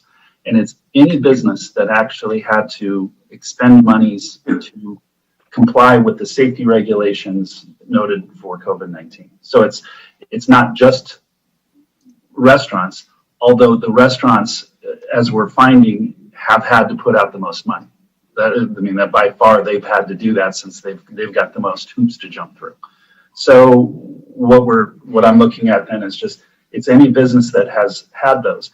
Again, what you're going to find, and what we have found, is that businesses that are just have a couple of minor expenses, while they can go through those hoops and jump through those hoops to recoup a couple of $100s, they tend to not do that just because they kind of say, all right, well, it's a cost of doing business. But we invite them in as well. They are part of the business community. You're going to find that the larger ones are the ones that really do go through it. And it means we're talking significant dollars, and we are sharing it, as I think, evenly with the rest of the city. Okay, Councilmember Lowenstein. Yeah, a couple things. One is, the reason I mentioned the harbor area is because they've already established those dining tables and fences. I'm sure there's other places that have done that. I just haven't seen it. Like, for example, on PCH or other places. I thought we had the three main corridors, Aviation, Artesia, and the Riviera Village already covered, because the people have already done that. But if you're going to encourage people to now go out and set up shop and say, we'll pay for it versus the people that have already done it? How are you going to delineate that? That's the first question I'd have. The second question I'd have is, how are you going to get the word out to citywide? It's very easy to do it via the harbor and pier area because you got an association, but how are you going to do this? How are you going to get word out to everybody? It's even though we're a fairly small city, that's a lot of people to get, word out to. Again, I want this to be something that that people cannot operate unless they use this money. Unless they set up shop. So, for example, like a tire shop, they may have some of these issues, but they can still operate. But a restaurant can't unless they're outdoors. That's a huge thing. So if, people say they need PPE and stuff, I understand that, but they can still operate. If we don't do this, people will not be able to operate outdoors. So could you clarify? Here's what I found, is that the businesses that have had to put out significant dollars, they're going to join this program. I think that the $40,000 is going to cover these businesses. It is on a first come, first served basis, which means that they have to send it in to a specific email address. Marnie is able to then say, okay, we've got this one. They start going through the process of the application, then all of the documentation that comes afterwards. It's not significant, but it's also not just a signature and you're done either. So what you're going to find is that the amount of monies is going to be able to suffice and help out a number of businesses. Most of the businesses are going to be those very restaurants you're talking about. The different types of businesses, we're trying to say we're investing in all businesses, and we're actually trying to say, if you've expended monies and we have this fund here, see if you can get into the program and get reimbursed. And again, so John, can you put up the spreadsheet you had before? Marnie. Or Marnie, can you do that?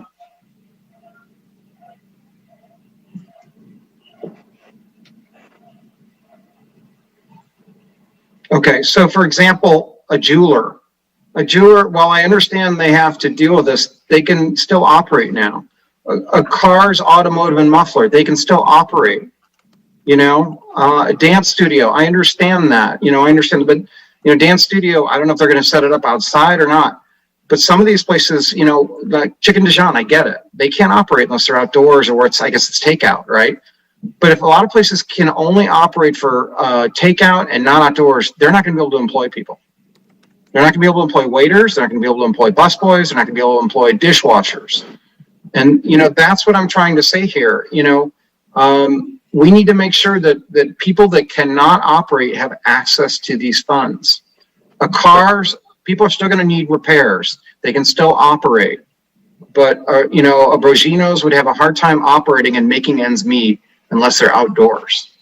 It's going to be difficult. And I think there's only so much money to go around. So here's the beauty of the program and why I believe it's done very well, is that we're not micromanaging. We're allowing these businesses to step up if they feel like they need to, if they've had those costs that they put out. And it's not discriminatory towards just restaurants. You're making a very good point, Todd, but what I'm finding is that we're looking at businesses that are all hurting. They're all trying to stay in place. They're all trying to be safe. They're trying to serve residents of Redondo Beach. They're trying to do all those different things, regardless if they're serving food, putting on a tire, or fixing something. They've actually spent money to serve our residents. And that's what we're doing. We're just trying not to micromanage it. There's a limited amount of money, John. And, I'd say that'd be fine if we had plenty of money, but we're limited in that. And, I'm sorry, jewelers probably are having a hard time, but they can operate. A restaurant will not be able to make ends meet unless they're serving people. They just won't. We're going to see them go out of business. I think it's a very important. We have to micromanage it in that way. I'm sorry to say that we're discriminating or what you think is discriminating, but we're limited in the number of funds. And, I just think, again, restaurants support so many people. They have a lot of people on their staff. And we want to make sure that people can be able to survive and pay their bills. A jeweler, there's probably one or two people there and that's it. We're not talking about 15 or 20 people. We're trying to get this money to as many hands as we can so they can operate. So, I get your point. I mean, I'm sure lots of people are struggling, but in the big picture of things, there's not an unlimited pot of money. So I might be able to budge with what Laura is saying, but I do want to make sure that those people that have already spent money down there are covered. And if they're crowded out by other people, car shops, things like that, that's not fair to them. The people that have already set up this thing on a leap of faith. So anyway, that's where I'm at. Thank you. Okay, well, let me inform everybody that I just got a letter in my email this afternoon from the U.S. Department of Housing and Urban Development addressed to me, and pleased to inform us of a special allocation to your jurisdiction of community development block grant funds. Accordingly, this letter informs you that your jurisdiction's allocation for the third round is $453,481. Your cumulative amount for all allocation rounds is $621,000. So it goes on. It's a 2-page letter. I'll forward it. Maybe John LaRock, you already know about this, but I just received it at 3 o'clock this afternoon. So That's the source, Mayor, that we're referring to. So you already knew about this amount? That's the one. We've just received word, and we're getting the eligibility criteria, and we're vetting through that. So. Yeah, so that's a significant amount of money, obviously, $453,000. It is. Mayor, I'm wondering if we should table this till we know exactly what this entails. Yeah, I don't know. It's a good question, I guess. I mean, I think our initial read of this, Councilman, is that what you're describing here, and frankly, both motions, is going to be eligible under this criteria. So that's really why I wanted to interject, to make sure that if we can spend it from this source, and we believe we can, we want to verify that this is where we would take it out of. Okay, well, that's good to know, Mike. So, we're setting these limits, but, I think at this point, you want to encourage all businesses what they're, to apply. And let's go from there, and we'll see. But for now, we're setting aside these particular allocations, and we still have yet to find out if certain expenses are going to qualify for what I just mentioned, the $453,000. Is that correct? Did I miss something? I don't know, Mike. Maybe you froze for a second. I was just saying, That's everybody correct. can just go ahead and apply, and first come, first serve. And if we run over and they qualify through this pot of money, well, then, we'll reopen it, or we'll just reassess the ones that came after we ran out of this particular pot. That sound good? Yep, that would work. So we can go ahead and act tonight. We don't have to, well, mainly because we don't know the answer to that particular question. Okay. Councilmember Horvath. Yeah, just quickly, just to address some of the concerns that were just brought up in the past few minutes. The way I read this, I think, speaking to Todd's point, the Pier and Harbor have an association, so if the messaging gets to them, they're going to get it out to their people. I think that will help the scenario you're concerned about, that they're not going to find out about it. Like you were pointing out about the rest of the city. I know John went around and actually engaged businesses. And then I think we should also point out that the waterfront and harbor lessees have also been getting help from the city. So we haven't been ignoring them. It's just they're getting help in other ways. So I think that should be kept in mind in this equation too. No other business throughout the city has gotten that type of situation. So a lot of businesses out there are hurting in other ways. So just something to keep in mind. That's all. Okay. I don't see any more hands up. Any comments from the public on this? So, Mayor, I have no Zoom comments or e-comments. Thank you. Okay. Any more comments from the council? Yeah. I almost think we should table this until beginning our next council meeting to see what exactly we could be doing. I mean, it is important, but if we're going to start opening up to all the businesses in the city of Redondo with allowing them to get anything just because they got hand sanitizer. That's a whole different discussion. We need to parse that out very judiciously. I want to remind everyone that the Riviera Village Business Improvement District, they put up well over $100,000 of their own money. And those businesses, all those businesses that are using those parklets, are paying that back. So they're not getting any of this money. And so we're now giving money in hand sanitizer to businesses that non-restaurants, non-retail, that are doing things that are not creating placemaking, are not seriously driving sales tax revenue like restaurants are. And we have to really think about that as to if we really want to be doing that. Again, return on investment for the money that we're spending. And I'm not seeing, if we open this up to everyone, a max of $2,500, that's 20 businesses, at most. We need to guard that money for small business. If a jewelry shop wants some money, they shouldn't be getting nearly $1,000. They'd be getting, a few $100s at most, because the restaurants, as Councilman Lowenstein said, they are the drivers and the workforce that we need to rely on for sales tax and driving the businesses. That's really important. So I won't be voting for this motion, either one right now, because of this new information regarding the $450,000 that we have potentially to get out.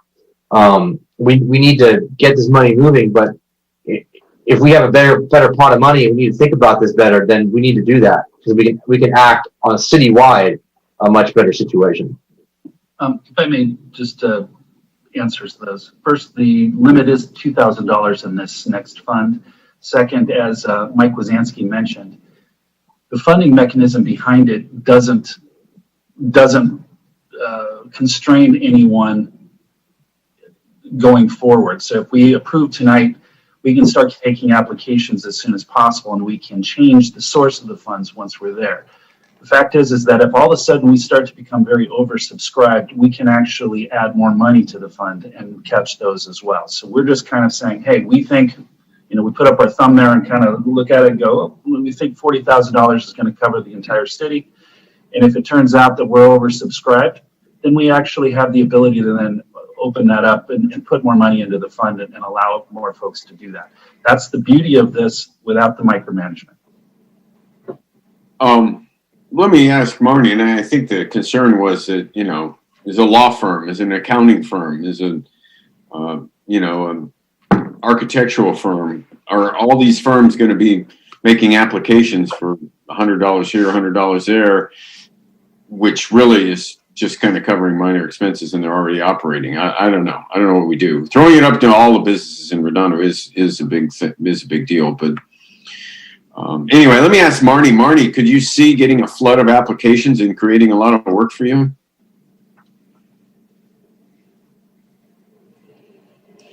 Kind of, but not, from what we've seen so far, not really the small dollar ones. We do ask for a lot of documentation, so that kind of makes it not worth it to the smaller dollars. Okay. Councilmember MD. I was going to say, I think we should move forward with it tonight so that we don't hold businesses back. I am open to restricting doing some kind of restrictions on what maybe who gets first priority on that. But when you're talking about sales tax, you were kind of picking on the jeweler, but the jeweler's been in Redondo Beach for over 40 years, is a huge sales tax generator. And the fact that, I guess you've never been in there, but there's always tons of people at that jeweler's. And so you can't really kind of judge on that alone just because you see it as a jeweler and it doesn't need as much. But I think they did need a lot. And so I'm willing to have, like, you could have, you could say restaurants and bars and hair salons can have first choice, but I think you're going down a slippery slope, and I am concerned about micromanaging it. So as long as we just stick to citywide, no areas, that was just my main concern. And And I hear what you're saying, and I understand how you want to be strategic and make sure the right businesses get it. But I'm afraid if we start getting too into the weeds with it, we're going to ruin the program. That's it. Okay, Mike Rotansky, do you have a comment? Yeah, not to add additional complication here, but to Councilman Narenheim's point, there is a chance that these funds, this CDBG source of money, might actually also be eligible for businesses that have made these expenses in arrears. So we might be able to look back at some of the prior expenditures made by businesses in the village or businesses on Artesia and reimburse those businesses under these funds. So, and Councilwoman MD, to your point, that will further complicate the prioritization, who, what, where, and, is it a first come, first serve scenario, or is it something else? So we're going to be asking that question. We'll bring that back as part of the report, but I do think it should give you some confidence you can move forward with this now if you want to, but know that we may also be telling you in a couple of weeks that we have to figure out what businesses we may want to make eligible that have already committed expenses and may not have been part of the original program. Which is just additional money then at that point. And so we can address the concerns you have then. We're going to be having this conversation all over again. I can see it. But that's okay. It's not a bad thing. And yeah. So I guess what's on the floor is, Councilmember Narenheim, did you want to make another comment? Yeah, I mean, Laura, I totally hear what you're saying, and that's why in my motion I just said basically outdoor activities only.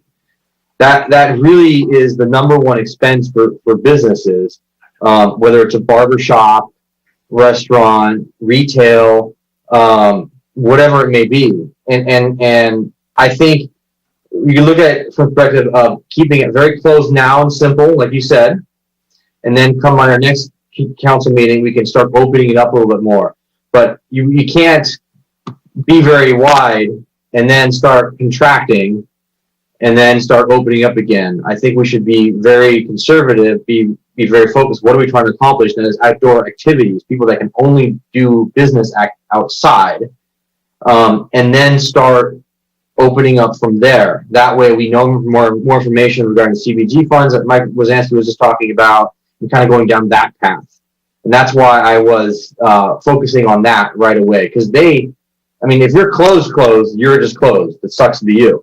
But if you can do your business activities outside and you don't have the funds or you need help, we can do that right now. That's immediate and urgent. And then if you bought hand sanitizer and expenses like that, we can deal with that on October 1st. That's not priority number one. That's kind of my focus where I'm going with this. Do you see what I'm saying? Yeah. So I think my motion would cover that for now, my original motion. I'd be willing to amend something if we need to, such as the amount of money that's going from direct to the harbor. As Councilman Horvath did point out, we are giving them some money, or I should say some rent assistance, I should say for now. So I could be amenable to amending that portion of my motion when it comes back up for a vote. Definitely. Okay, Councilmember Lowenstein. Yeah, I certainly don't want to drag this out because I think we already have. Yeah, well, sorry. I don't want to keep dragging out. And I get what you're saying, Laura. My first priority is not sales tax, as much as I'd love to bring in more revenue. My priority here would be to keep people employed, to help people keep employed. And, again, a dealer can operate, but a restaurant will be hard pressed to operate just on takeout. So, and I hadn't really thought about hair care, but that's a great idea as well. They can establish the ability to cut hair outdoors, and that's a way to do it. So I'm all for it. If you guys want to, vote for it tonight, I can do it. That's fine. If not, I can table it. I'm good with tabling it. So, Councilmember Grant. Sure. So thank you. This has been a really great conversation. I think what we have is we have a program here that didn't have a lot of constraints, and you have to look at the facts. I spoke directly with 120 businesses. They all have the same opportunities to join the program, and what you're finding is that the major businesses that had significant contributions that they had to make put in the time, the effort to go through the process, and that's what you're seeing right here. I think you're going to see the same thing. The less restrictions right now, the better. We have a great ability to actually up the funds if we start to become oversubscribed. And I'll kind of go back to the beginning of how this became about. Everybody is affected with COVID-19 related issues, insecurities. Am I going to stay open? Am I not going to stay open? And this is not meant to actually alleviate everything that they've had to go through. This is our ability to help them in some way. And it's all businesses are suffering. You guys make a great point that the restaurants are kind of our driver of a lot of activity. But when you go into these different businesses and you talk to the pool supply person and you talk to another folks, and then you go into the restaurant and you talk to these folks, they're all hurting. They all want to have some help. And what you're finding is that the ones that really do need help or that have a lot of expenditures are going to be in the program. You're not going to get a lot of $50. They're not going to go through the process that Marnie's put up to get $50 back. So the guidelines of the program, they work. We've proven that out already. And that we're already almost subscribed at $17,000, and 120 of them on Artesian Aviation. They had the opportunity to get in, and they didn't. And that's what you're finding. That's that. So I would say, I think it's great to figure out if we can have other funds. I would love to not spend potential general fund monies in all of this and have it all come out of the CDBG funds. Absolutely. But that's something that we can have at another time. And again, we can always add more if we're oversubscribed. So I like the motion that we have. Okay. Still no more comments from the public? No, Mayor. Okay, there's a motion on the floor and a second. And Councilmember Green called for a vote. I'll do a roll call vote. Councilmember Narenheim? No. Councilmember Lowenstein? No. Councilmember Horvath? Aye. Councilmember Gran? Aye. And Councilmember MD? Aye. Okay, there you go. We get direction and we will be back talking about this. All right, item for discussions prior to action. Discussion and direction of staff regarding consideration of elected officials' salaries in advance of the next regular municipal election, which will be next March. So, Diane Strickfat, go ahead. Good evening, Mayor and Council. Before you this evening is a report outlining the process to review and consider salary adjustments for elected officials. So in 2005, the council adopted a resolution which established a policy for the review of salary changes for elected officials. And the process requests a recommendation from the Budget and Finance Commission. And this review has typically been conducted every 2 years since then based on what positions are coming up for election. The charter also provides that if a salary is to be adjusted, the change must be completed 30 days prior to the nomination period for an upcoming election through adoption of an ordinance. It then becomes effective at the beginning of the forthcoming term, usually in April. In addition, the government code provides that any changes which are made only affect upcoming vacancies, as a salary change does not apply to an elected official in the middle of their term. So the mayor position, 3 council seats, and the city attorney's seat are all scheduled for election in March 2021, and the nomination period for these seats opens November 9th, 2020. For the mayor and city council member positions, a salary review was last performed in 2018, and no changes were proposed at that time. As mentioned in the report, the city council salary has not been adjusted since 2007 and stands at $927 a month plus an additional 12% for deferred compensation. For the city attorney position, a salary review was last conducted in 2016, and at that time, the city council adopted an ordinance increasing the city attorney's salary over a 4-year span by 9.5%. At their August 13th meeting, the Budget and Finance Commission reviewed the salaries for the 3 upcoming positions and did not recommend a change to the mayor or city council salaries. They did request that staff return to their September meeting with a survey for the city attorney position. At their September meeting, the commission reviewed the surveys provided and then voted to recommend a 10% reduction to the city attorney's position's salary to take effect April 2021 with no further reductions for the remainder of the upcoming 4-year term. If the council does not desire to make any salary changes, no further action is required other than to receive and file the commission's recommendation. If the council does desire to adjust the salaries of any of these 3 positions, then relevant ordinances would need to be brought back for a first reading at a special meeting next Tuesday, September 29th, with a second reading and adoption scheduled for October 6th in order to meet the time deadlines. So this concludes my report unless you have questions. Okay, thanks, Diane. Councilmember Naranine.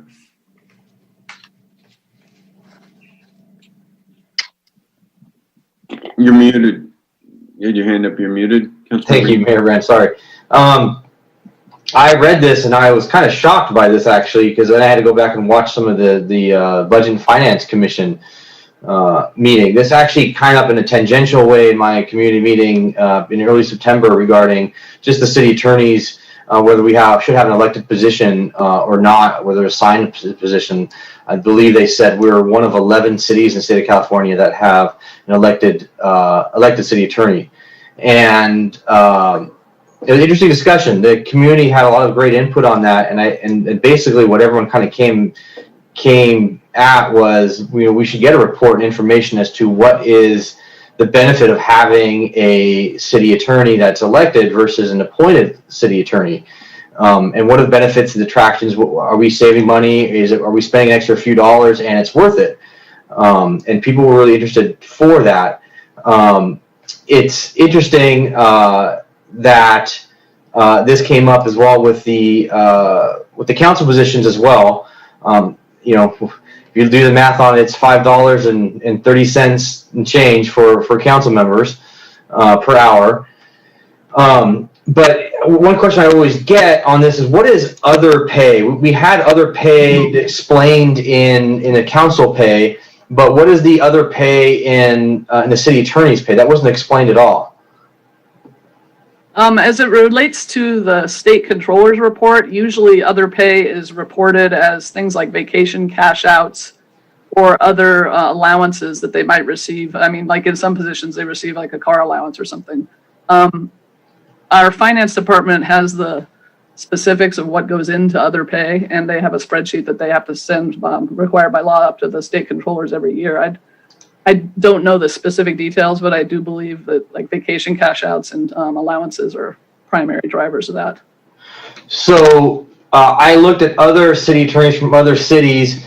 For instance, LA City, his other pay was only $1,200, and that seemed to be pretty consistent across the board. And Culver City, their other pay was $55,000, and Huntington Beach had $18,000 on other pay. Do we do bonuses in there as well? Would that change if we had a new city attorney? Does that change? The city attorney is tied to the management and confidential benefits plan, so I don't think it would change. Okay, so the other pay in that category would remain the same. So if there was a new city attorney, and we had the position stays the same. So we're voting just on the position, right? It's not like there's a pay grade, pay scale. Correct. Okay.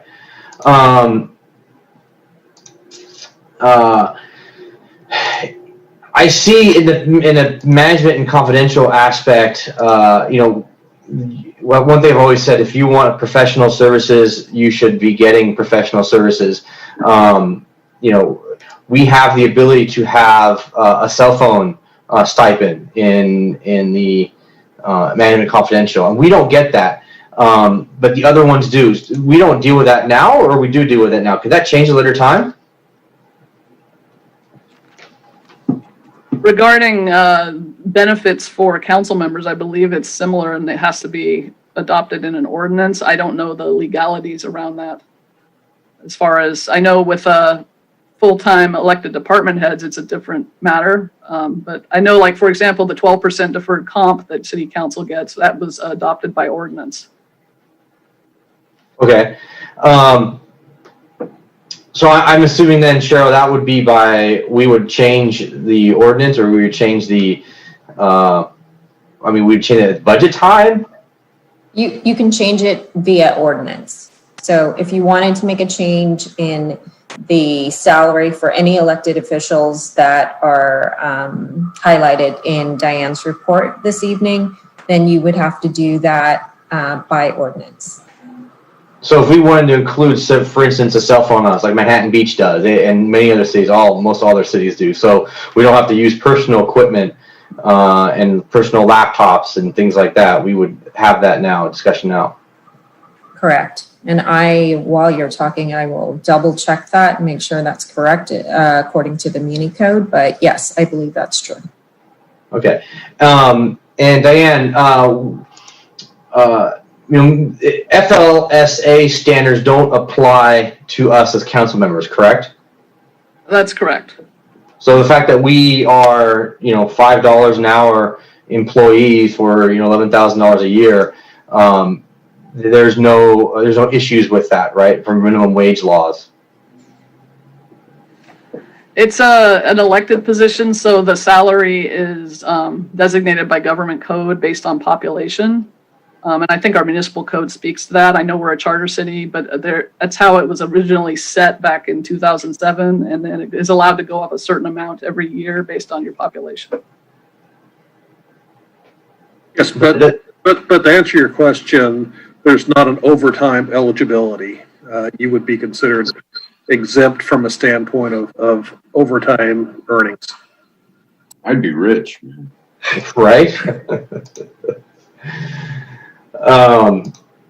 Yeah, I mean, I thought the conversation at, Marnie, were you there, or was someone who was there for the Budget and Finance Commission meeting when they talked about this position?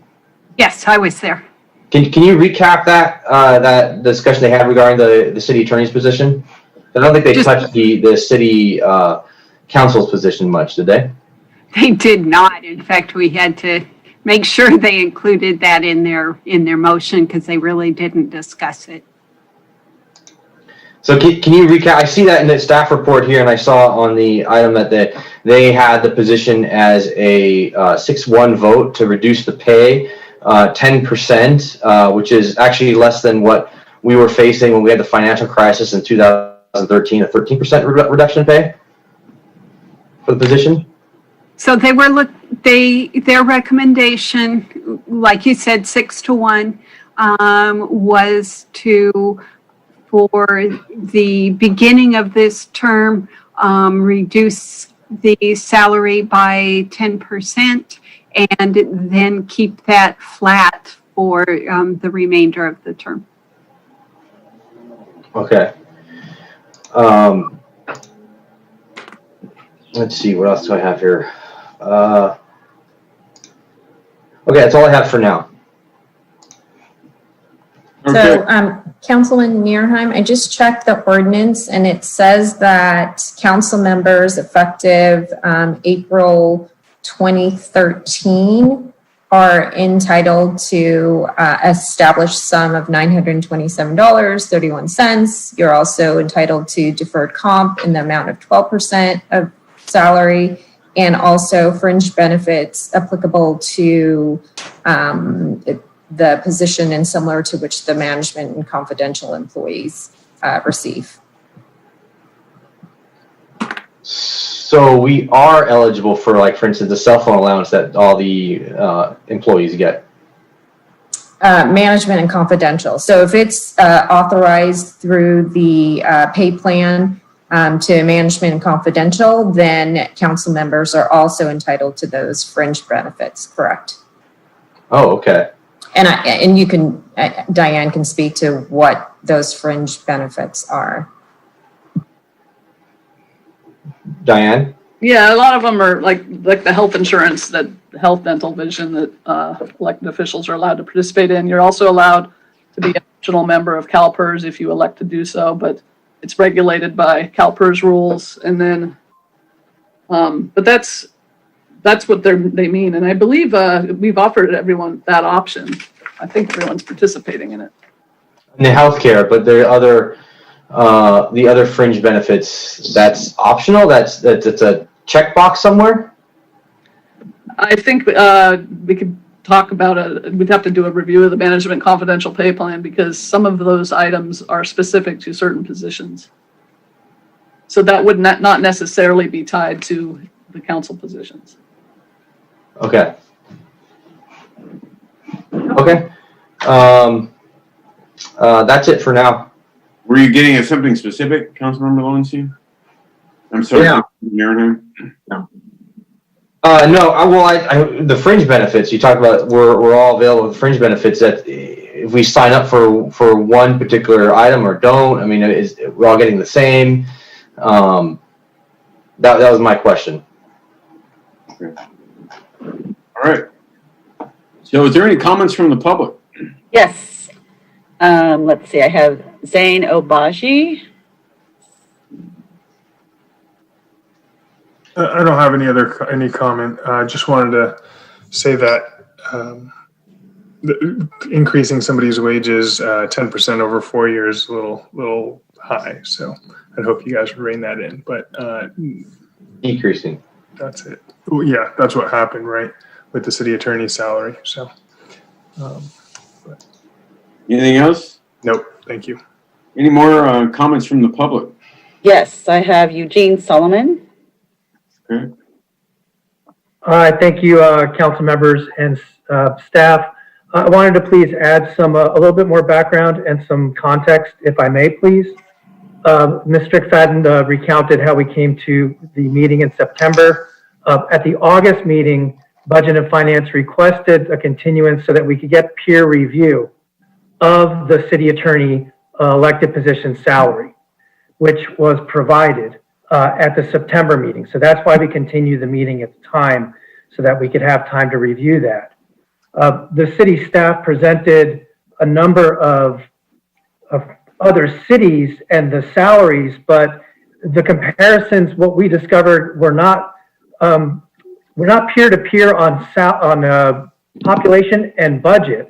For example, Long Beach has a population of over 460,000 and a budget of 2.6 billion.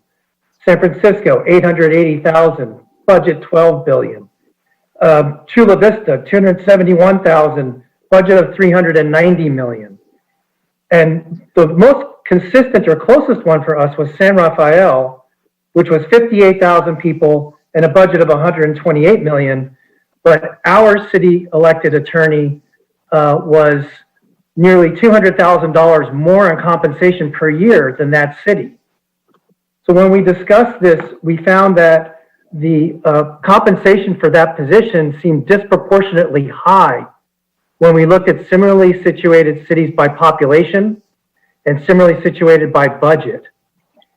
When having the discussion as to whether or not the salary for that position should be amended or looked at, we suggested the idea of having the recommendation of considering, having the recommendation from Budget and Finance to City Council to consider, and then after some discussion, it came to be where it was better that we made a recommendation of 10% or a percentage, which is where we came up with the 10% for it.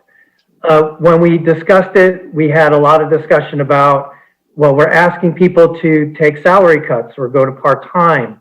We're moving people around. People got fired. We have a fire truck that downsized by a staff person. And we're asking a lot of the employees around the city to take pay cuts, to sacrifice. And we had our elected position for city attorney at the very top of the percentiles. As I said, disproportionately high when compared to other peer-reviewed cities.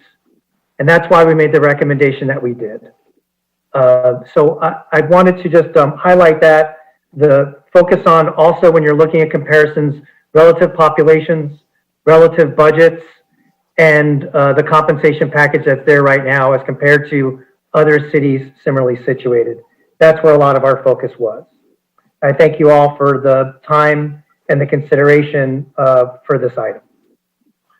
Okay, thank you. And thank you to the Budget and Finance for the work they put into it. Obviously, they put a lot of time and effort into it. So thank you. Thank them all for us. Will do. Any more public comments, Eleanor? No, no more Zoom public comments and no e-comments for this item. Okay. So if we don't do anything and there's no motion, everything just stays as is. Councilmember Lowenstein. Yeah, that's correct. It sounds like, as well as, yeah, obviously at this time, nobody wants to increase anybody's salary. And so I personally would not want to increase our salary or our benefits. But I do have a question. What does the 12% deferred compensation apply to, Diane? That's 12% of your base salary. It goes into a 401k program. 457 or whatever it is. Yeah. Okay. That's okay. That's in the 401k, right, Dan? Yeah, it's the public sector version. Okay. Okay. Yeah, I mean, I'm glad that the Budget and Finance makes recommendations. It's important for us to look at this. We need to look at all expenses, whether they're salaries or departmental budgets. When we've done that, we've had across the board cuts this year, but I certainly wouldn't be in favor of anybody's salary increasing right now. This is the wrong time for that. And, you know, that's where I'm at on that. So, City Manager Joe Hefkin.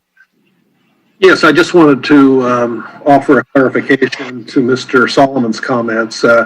It is a fact that we did have a limited number of layoffs. There were a number of part-time positions that have been not funded, some full-time positions that were not funded for a year. He is incorrect to say that there were across-the-board salary reductions. We have not done that as part of the budget this year. That's an action that was taken during the last major economic downturn, not something that we brought to you as a recommendation. It had major negative impacts on our employee relations for years. So that's not something that we've brought to you in this past budget cycle, and not something that we've implemented. So I just want to offer that clarification. Okay. Did you want to speak again, Councilmember Lowenstein? Or oh, sorry. Thank you. Likewise, Councilmember Nairnot. Thank you. Joe, what is our current financial situation? Do we know yet? Well, based on the budget that was adopted, we have a structural deficit in place.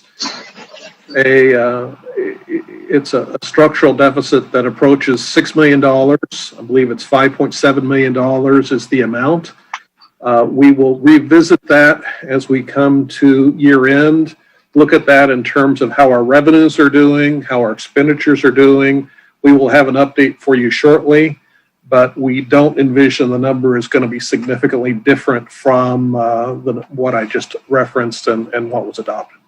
But we will have additional information for you. Okay. Yeah, I mean, I think what Commissioner Solomon's comments were about was across the board position cuts, what we've done. And, you know, for the last few years, we've been cutting real positions with filled positions and real positions that people were in or were not in, so open positions. So we've laid people off and we've closed positions. We're doing the best we can. You know, in this current financial crisis, we've got council members who are using personal Gmail accounts because their personal cell phones because we're not supplying professional tools. I mean, that's a problem. I'm not sure how that works, but it's an issue, and we need providing professional tools for people. And if we're not going to be providing professional tools so that people don't have to use their personal Gmails and personal email addresses and their personal phones, I don't even have a laptop. You know, City doesn't provide any of us laptops. You know, we are in a huge issue here, and I'd be in favor of doing a small percentage haircut to the position for the first year, keep it even the second year, and then the third and fourth year put that back up to what it was. It's something, you know, we're all taking huge hits right now. It's not looking good anytime soon, that's for sure. And we only have one chance to do this. So I would make, if there's no other public comment or comments from members of the council, I would say a 5%. I'd make a motion to cut the city attorney's position pay by 5%, keep it even the second year, and then 2.5% percentage cuts to bring it up to the equal amount in the third and fourth year. keep the council positions pay with the other pay the same, and that would be my motion. Okay, is there a second? Okay, there's no second. Councilmember Grant.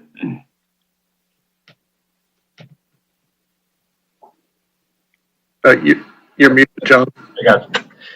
Just want to point out that it's a chartered position. It's something that we use constantly here in Redondo Beach. We have more litigation going on than any other time.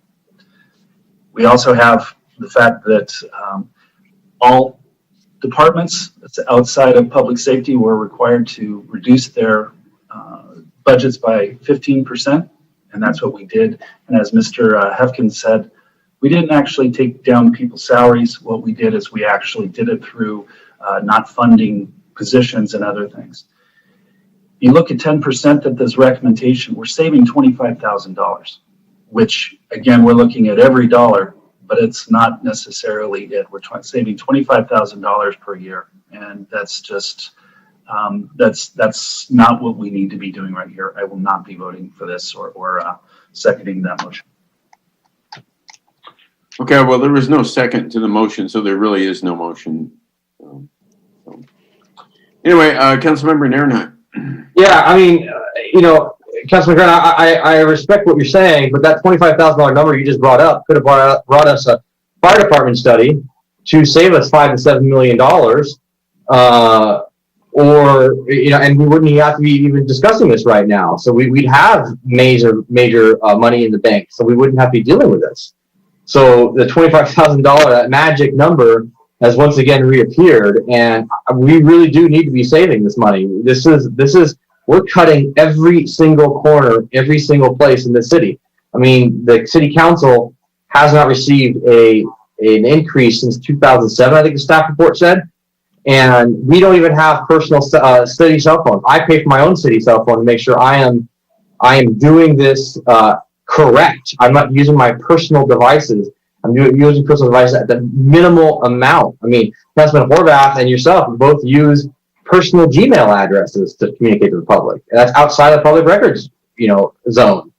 And that's an issue. It's a huge issue with transparency. So I really believe that we need to, as elected officials, we don't do this for the pay. This position, anyone that jumps in this position, this is at the highest tier possible. We do this for the greater good. We need to be accepting position cuts. I mean, Deals, our treasurer, took a huge cut years ago, and he still lodged that to this day. So I think we really need to be taking a second look at that and ensuring that we are cutting everywhere. It's not fair to our police officers. It's not fair to our public works, especially public works, that we're cutting and that we're not cutting other elected officials and not even entertaining. I mean, that position is going to be made whole again by the end of the term. So, and other cities have a tremendous amount of litigation, for instance, Huntington Beach, and they get paid, those positions there get paid a lot less than what we get paid here. We take care of our employees really, really well in Redondo Beach. I said that emphatically. We really do. Except our council. I mean, we make $5.34 an hour. That's not even nowhere near minimum wage. It's not even federal minimum wage. So this whole concept of, doing this for the greater good, we're doing it. And if elected officials, you step into a spot, you should be taking that spot with the knowledge of doing it for something for the greater good. Steve Deals did it. We need to look at that and take that seriously. So I'll make that motion again. Maybe you can join me and go down this path of one more time. I'll make the same motion: reduce the pay by 5% for the first year, and then keep it even for the second year, and then the third and fourth years 2.5% to be a final raise to be back at the same position it is now, or same pay rate for that position. So that would be my motion. Make it again just because it's important. We as elected officials need to set precedents for the community and for all the employees in the city of Redondo. Okay, is there a second? Okay. I'll make a substitute motion that we receive and file the report with gratitude. Receive and file a report. Gratitude. Is there a second to that? Second. Second. Any more discussion? Any more public comment? Okay, there's a motion and a second. Receive and file. Councilmember Nierenheim. No. Councilmember Lowenstein. Aye. Councilmember Horvath. Aye. Councilmember Gran. Aye. And Councilmember MD. Aye. Okay. So that's it. No action. Okay, next up is, where are we here? Elected officials' salaries. Oh, discussion and consideration of mayor appointments to various boards and commissions. Let me say, apologize for taking longer than usual. Been a lot going on for the mayor in the last month, so apologies to that. Spent a lot of time on it though, looked at the tapes again, assessed everyone's recommendations. Thank you to the rest of the council. Everyone sent me their recommendations. And yeah, it was a lot of work going through. There were a lot of openings, but there were way more applicants than there were openings. So I apologize to those who didn't get a position, but your application is on file and openings come up. We just had a planning commissioner resign. So we'll have to be making another appointment to that as well. So many thanks to everyone who participated. It's, you know, some work, and then many people came and interviewed as well. So first, I want to start off by thanking everyone for that. Then I guess everyone's seen my recommendations. So I'll just wait a motion or not and see how it goes. Any questions? I'm here. So anyway, Councilmember Horvath. Yes, thank you, Mayor Brand. I'm going to make a motion here, but before I do, I just wanted to point out a couple things for future reference. One, I noticed that the Preservation Commission does not have any representation from North Redondo Beach at all. It is primarily just District 1 and District 2. I recognize that a lot of our preservation homes tend to be in South Redondo, but I want to make sure that people from North Redondo also have a chance to participate on that commission. Another thing I did want to point out, I pointed this out a couple of years in a row, it's always important, I think, to have a certain amount of equity and representation throughout the city. Recreation and Parks still doesn't have a District 4 rep, so just throwing that out there again. I know it was in my notes to you, but just something to keep in mind. Otherwise, I'm happy to make a motion to approve all the mayor's appointments, with the exception of Mr. Gaddis on the Planning Commission, because I'd like to see Ms. Tapparo reappointed. So my motion would be for every appointment with the exception of the Mr. Gaddis appointment. I'll second that. A second? Okay. Sorry, let me look at this. Councilmember Nierenheim.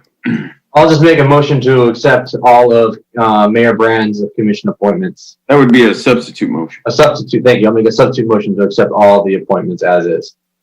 I'll second that. Okay. Any other comments? Are there public comments?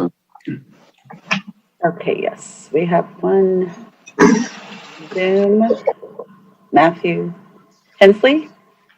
Great. Yeah. You're right. Good evening, Mayor and Council.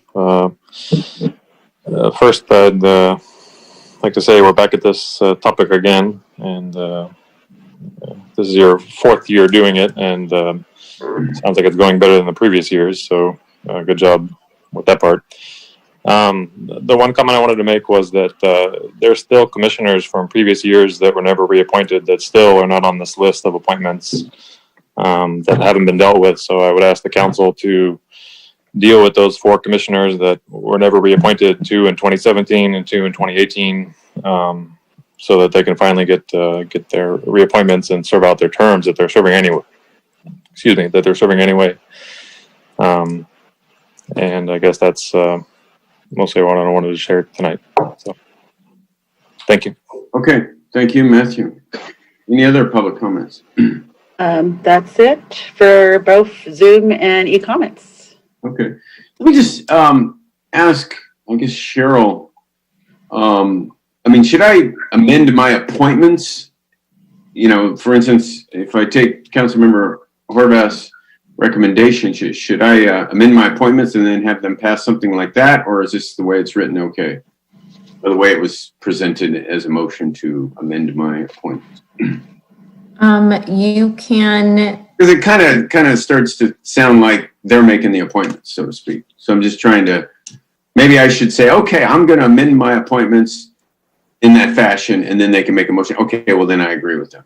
you can do that, Your Honor. Then I Mhm. consent, so to speak. Yeah, that's probably a cleaner way to do it. I don't want to get into this, you know, where down the road, well, past practice this, and so we get to do this. I just want to keep it clean. Yes, you can do that. Absolutely. Any other comments? Did you mean to still have your hand up, Christian? No, my apologies. Okay, so let me amend my appointments to make that change that Councilmember Horvath said. And I will just say I got nothing against Chantal Tabor. I love Chantal Tabor. She's contributed so much to the city. I just, you know, what can I say about Rob Gaddis? He's been so active and so engaged and so knowledgeable and been involved in so many campaigns related to land use and, you know, including commenting at various boards and even state boards. I just think it was time to get somebody like that on the commission, but that's fine. If that's the motion in the second, I will amend all my appointments with the change to keep Chantal Tabor on for another 4 years. So there you go. So now make a motion. I will, Mayor Brett, I will accept your amendments and your changes as part of my motion. I apologize. I got this backwards. We have a substitute motion on the floor. Yeah. So you're going to just change your substitute motion. Well, my substitute motion is to accept I will amend my motion to say, I will accept your choices as is, up to including any changes that you need to. That was a change. So you'll okay. If you would like to amend anything, I will agree to the amendment. Does that work, Cheryl? Carte blanche. What's my concern? I think that the proper modification to the substitute motion would be that you are confirming the mayor's recommendations or appointments to the commissions. Okay, because I changed it. Agreed. Yeah, because what the mayor wanted to do was to amend his appointments to the Can we just do a separate motion? Let's just do it. Somebody make a motion. I mean, I guess we could take a vote, though. We'd have to take a vote. Why don't we do that? Why don't we take a vote on the substitute motion? And then if that fails, then we'll take a vote on the original motion. I think that's a cleaner way to do it. No, I guess that's not. I'm undoing it. Yeah. Wait. I'll make a third substitute motion. I'll make a third substitute motion to accept the Bear Brands Board Commission appointees with the change of Rob Gaddis with Chantal Tabor instead of Rob Gaddis on planning. That's clean. That works. I'll second that. Can I just say one thing? Sure. Well, I agree that you have the prerogative to do this, and Ms. Topro has really served the community well, but she's been on it for 30 plus years. I mean, there's plenty of people that want to serve this community. I'm not sure why we want to do that for somebody that some people have never had a chance to be on a commission. Why would we not give them a chance to be on a commission? I mean, it's nothing against Chantal, but my gosh, 30 years? Well, it's 30 years on various commissions, and that was exactly, I just think planning commission is important, and I wanted to, express somewhat of a change in philosophy, but mostly I just wanted to get fresh people up there, and so that was my whole point of it all. But I'm also interested in getting these through. We got a lot of holes, and I want to compromise so we get something done here. Okay, that's your prerogative, and I accept that. That's fine. I just wanted to mention that. And again, it's nothing against Chantal. It's just I like the idea of getting fresh blood, personally. So I seconded the motion. Okay, so there's a motion by Councilmember MD, second by Councilmember Grant. Any other comments? Any other public comments? No other public comments, Mayor. Councilmember Nairnine? Aye. Councilmember Lowenstein? Aye. Councilmember Horvath? Aye. Councilmember Gran? Aye. And Councilmember Adu. Aye. Okay, congratulations to the commissioners. Thank you to the council for consenting to that. And it's great to see all the holes filled.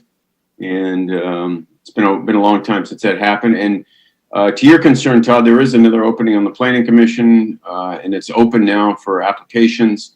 And it'll be coming back to us when, Eleanor? October 6th, the 10th. Okay, the next meeting. So anyone out there wants to submit an application, there's an opening. And those of you. Mayor, I would point out that this is the District 4 representative. Planning Commission is one of the most significant ones. I would be very hard pressed to find a District 4 person to fill that seat, just because we're talking about land use and we're talking about a number of different things, and there's a lot of building going on up in District 4, and we need a local representation just like we have from all of the other districts. So replacing a District 4 commissioner with a District 4 applicant would be strongly recommended. Okay. So, and I'll see if I can find a couple suitable. Duly noted, and anybody can apply.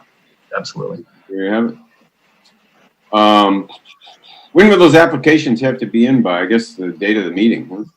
Correct. Yeah, pretty much. Yeah, and you can go to redondo.org under the city clerk, or look for boards and commission, and then there's a blue button that says apply, and that's it. There's no qualifications.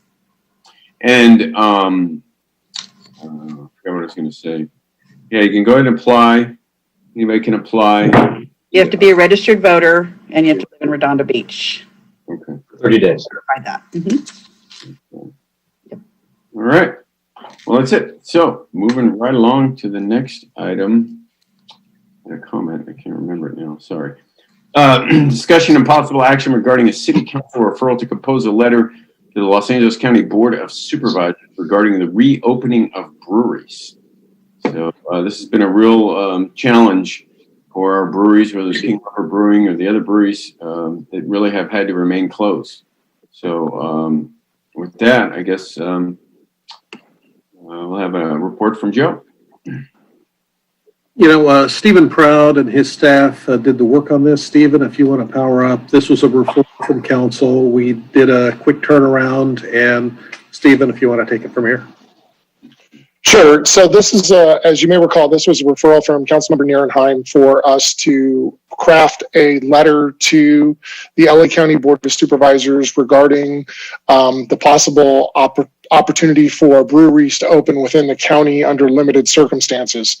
There has been some movement at the county level to support the reopening of breweries, and you see some of that in the letter. There was a move by Supervisor Hahn to create a grant program, and then there was some support at the city of LA level for this as well. And so the letter that you have before you really reflects a position to support the activities that the LA County Board of Supervisors is undertaking right now related to the breweries, and to also offer your support to allow for breweries to open in an outdoor fashion in a very similar manner to the way that restaurants have currently opened.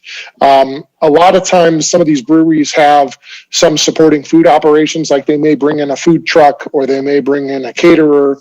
And under those circumstances, in many ways, they're not operating all that differently than, say, a restaurant that's providing food and beverage service. So the letter offers that level of support as well. So it's really for your review, comment, and if you have any direction as to any particular revisions you might like to see, we're happy to make those prior to submitting that to the mayor for your signature and forwarding it to the Board of Supervisors. Okay, thank you, Stephen. Any comments from the public on this? Oh, no comment. Oh, wait a minute. We have no Zoom comment, but we have a e-comment. Vicki? Yes, there is a comment submitted by Tom Dunbabin. The Los Angeles County brewery industry needs your help. Dr. Ferrer has directed the LA Health Department to place unfair restrictions on breweries. These restrictions are not in line with the operations of similar businesses and have placed us at a severe disadvantage. LA County is the only county in California to target breweries with these restrictions, and if this is not changed immediately, then LA breweries, including Redondo Beach's King Harbor Brewing Company, are going out of business. We want our customers to be safe, support our communities, and keep our staff employed. A letter from the Redondo Beach City Council will be extremely helpful in convincing the LA County supervisors to pressure Dr. Ferrer to stop damaging a significant local industry. We appreciate every bit of help. And this is Tom Dunbabin, founder of King Harbor Brewing Company. Okay. That concludes public comment. Thank you, Vicki. Councilmember MD. I'm full support of this letter, and I really thank you for putting this forward. The only thing that I think might make a better case for it on the letter, and I'm not suggesting we change it because I think it's urgent that we send it out, is that we reinstate the letter that you, Mr. Mayor Brand, wrote to the states to exempt our area, or to separate our area from the county. Because if you look at the numbers, our area is doing so much better than the rest of LA County.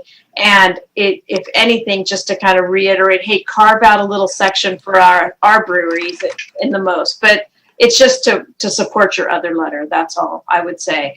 Is and I think everybody should go down and go buy a couple growlers from all our local breweries. I'm just saying that's a great way to support. Tonight? No. Let's go tonight.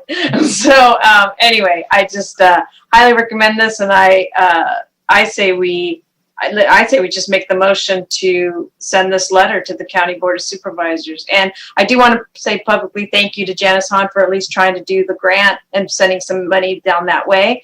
But they really do need to be reopened, especially in our area where there isn't that. But our radar's down and everything's doing really well. Yep. Second. Okay, there's a motion and a second by Councilmember Horvath. Councilmember Lowenstein. Yeah, I just want to speak because I want the public to be aware of kind of what's going on. I've been really educated on this. My next door neighbor owns a microbrewery in Lomita. And I've been very supportive of the restrictions we've had in order to contain COVID and keep our caseloads down, even though it's really hurting a lot of businesses. But I really believe that microbreweries are being singled out, particularly by Dr. Ferrer. I respect her a lot, but I don't think she's looking at completely the statistics and the difference between a bar that serves food and still allows people to drink outdoors, and a microbrewery, which is actually in a lot of cases a lot bigger, can do it outdoors, or can roll out huge garage doors that allow air in and out, and yet they're not able to operate because they don't have a food truck that comes by every day or a permanent kitchen. They may have a caterer. My next door neighbor is literally put everything he has into this, and he risks bankruptcy, and everybody that works for him risks being let go. And so I would second what Laura said. Go out and buy beer from these folks. They're really hurting.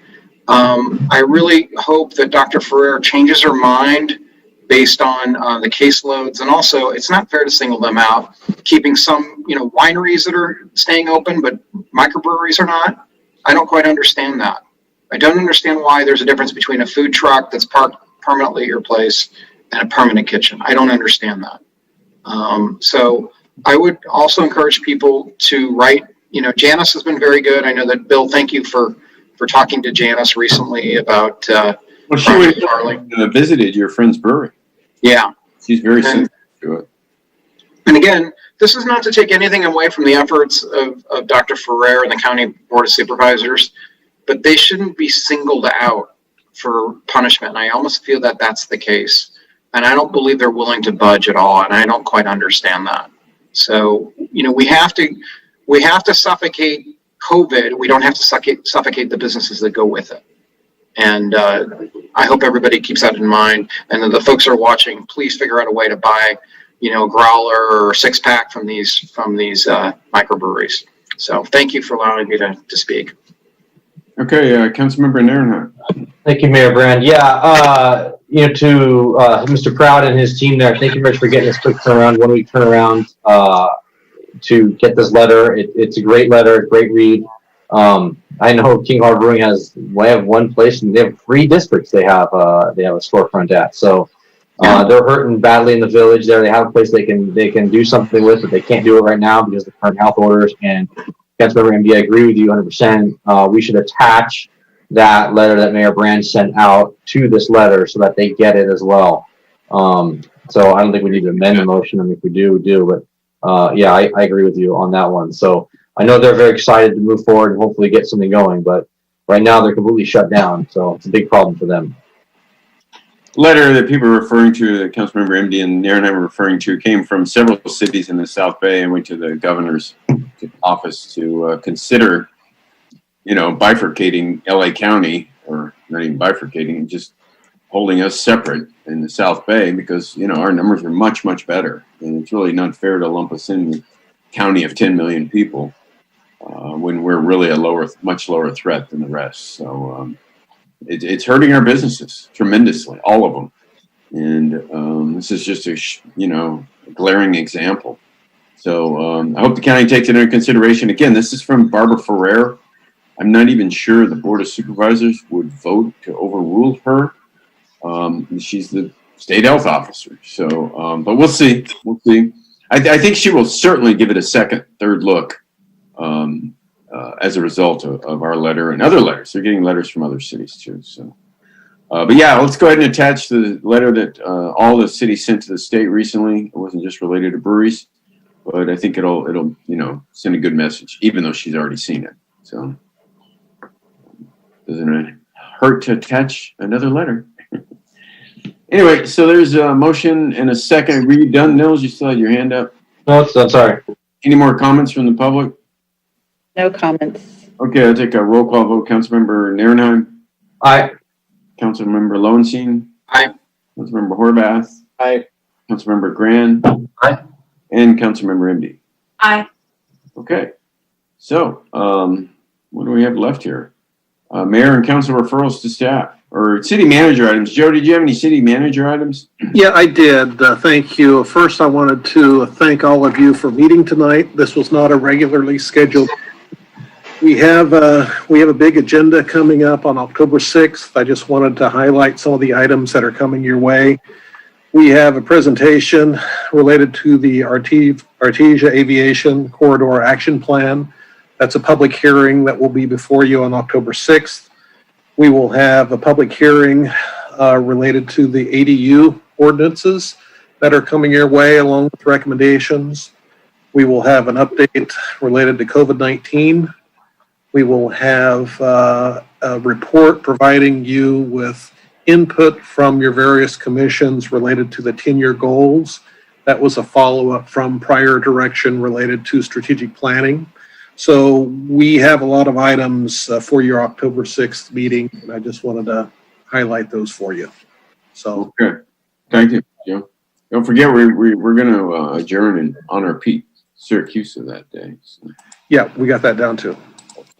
Great. So, Mayor and council referrals to staff. Councilmember Lowenstein. Mayor, I'm sorry. Right. Joe, Joe, I see we didn't have the usual COVID item on the agenda today. Did we update our health orders to be equalized with the county or health orders to allow playing of doubles on the tennis courts? I've been getting a lot of inquiries on that. Yeah, that's in place. We had that tied to when the county lifts that restriction, we would at the same time lift our restriction as well. It took us a day or two to get the signage changed, but yes, doubles play is now allowed for tennis. We'll have an update on all those items for you on October 6th. Okay. I think that's effective already, right, Joe? I mean, that's correct. Yeah, that's in place now. Okay, perfect. That's it for me. Thank you. Councilmember Lowenstein. Yeah, two things. One is I got a call from a constituent today that was saying that it was pandemonium on her street, Alberta, because there were like 6 construction vehicles on there. And, I'm hearing from some people that they're very concerned about street sweeping because people are at home. I know that we've done outreach, and I know there's no happy medium here necessarily, but I want us to think about that because, there were 6 or 7, workers that were scrambling to avoid getting ticketed, and people that had no place to park. It was kind of crazy. So I don't know if you want to look into that or not. The second thing is November 3rd is Election Day. I don't know if we're planning on having a meeting or not. It's a very important day in the history of our country. So I don't know if we want to talk about that or not. But I know a lot of attention is going to be focused, obviously, on the national presidential race. So I'd like us to consider what we should do, whether we have a meeting or not. So Actually, thank you. can I say something about that? Sure, go ahead, no. So since we're going to have a new system and we're going to be coming on October 6th regarding the contracts, for November 3rd, we'd like to, a couple of, Vicki and I, for the city clerk's office, to actually go to Orange County and view the equipment so that we can get familiarized with the equipment for our election in November. So I was going to talk to the city manager and then also request to see if we can not have a council meeting because we have to be here to run the meeting. Okay. So can you bring that back, Joe, at the next meeting about a discussion to reschedule a council meeting? Sure. Yeah, we can agendize that for you. Great. Do we need it agendized, or can that just be done? Well, it's in our charter to meet the first Tuesday of every month. Correct. We have to bring it, yeah. We should do something official. And recall that, and remember that we do have, strategic planning the week before, I believe, correct? So it's, it's going to be pretty packed few weeks. So thank you. Okay, Councilmember Horvath.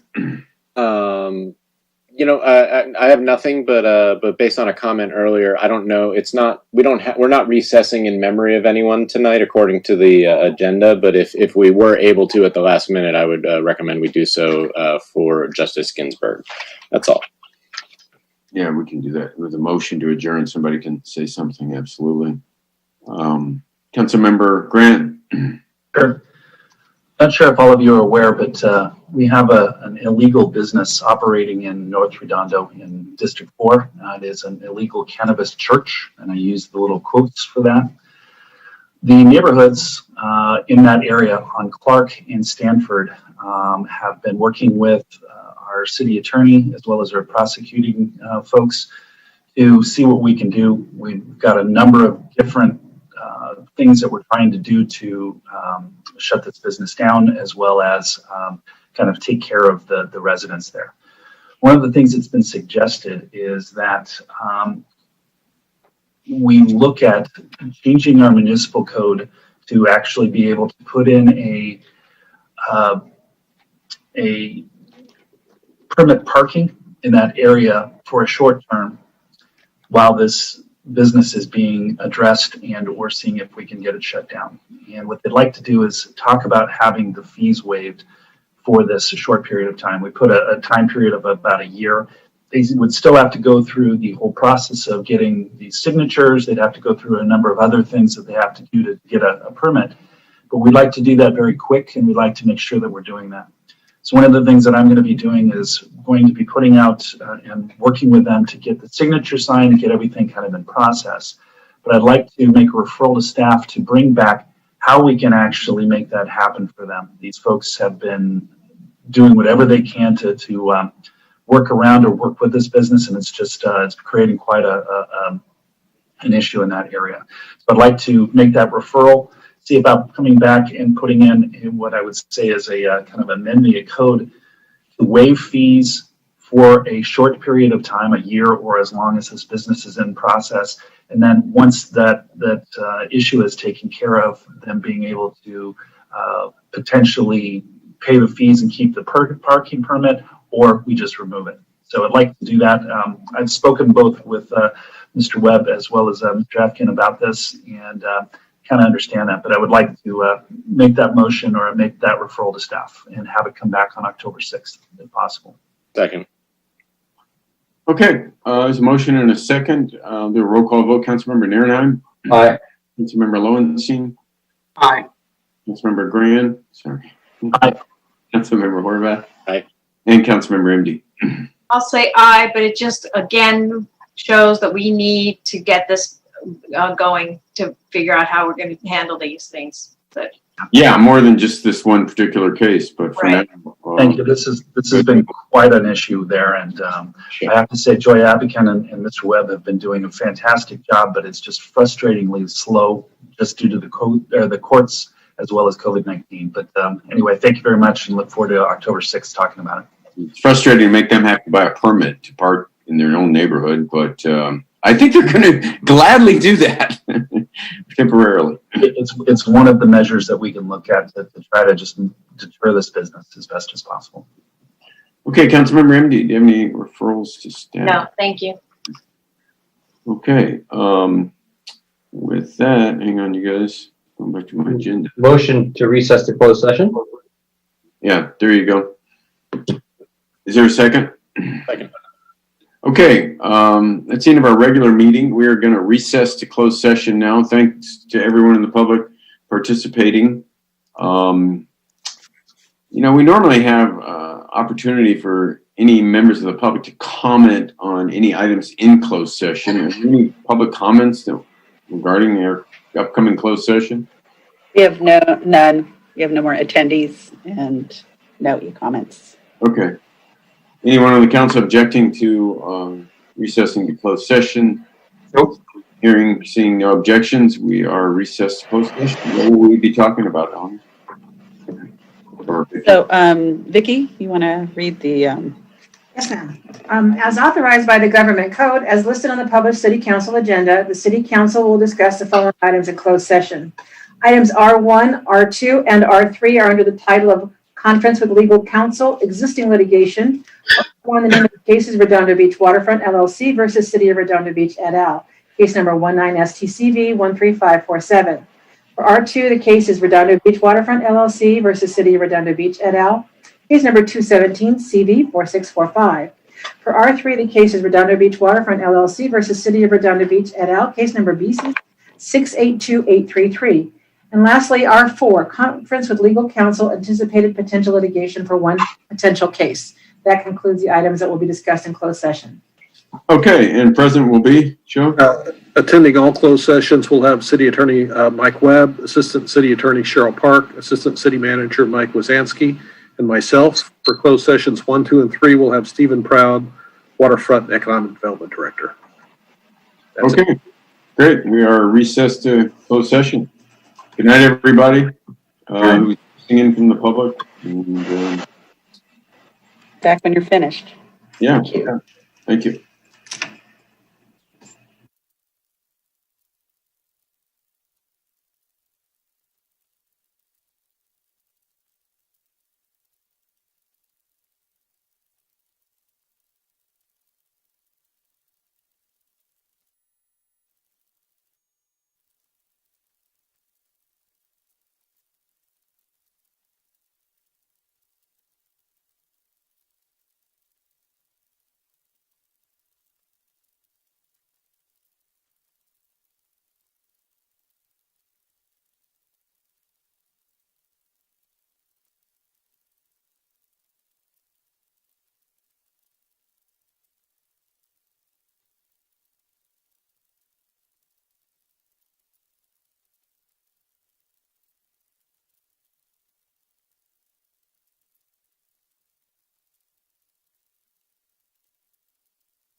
Sorry, I'm talking while I'm on mute. I see we have a quorum. So roll call, please. Okay, Councilmember Nierenheim. Here. Councilmember Lowenstein. You're muted. Councilmember Lowenstein. Here. Councilmember Horvath. Here. Councilmember Grand. Sure. Councilmember MD. Here. Mayor Brown. Here. Are there any reportable actions from closed session? No reportable action. Great. So I'll entertain a motion then to adjourn in honor of the late, great, Notorious. Peter Ginsburg. Notorious RBG. So moved. Notorious RBG. So moved. Second. Second. Okay. We'll do a roll call vote. Councilmember Nierenheim. Aye. Councilmember Lowenstein. Aye. Councilmember Horvath. Aye. Councilmember Grand. Aye. And Councilmember MD. Very honorable adjournment indeed. Aye. Yeah. Yeah. It's really, really something. Okay. Well, good night, everybody. Good meeting. And I guess we'll see you October 6th. See you then. Nierenheim's birthday. Thank you, Laura. And I'm 4 days later. I didn't realize that. No. And mine was 2 days ago. I didn't get anything from anybody. What's up? You With got that? All right. On that note, Wow. Such a liar. Right? Oh. Yes. I'm going to get backed up over 2, Laura. Is that how it works? Can you get backed up over? yeah. Yeah. It's all right. We love All it. right. See you guys. All right. See you later. Okay. Bye. Good night. Good night.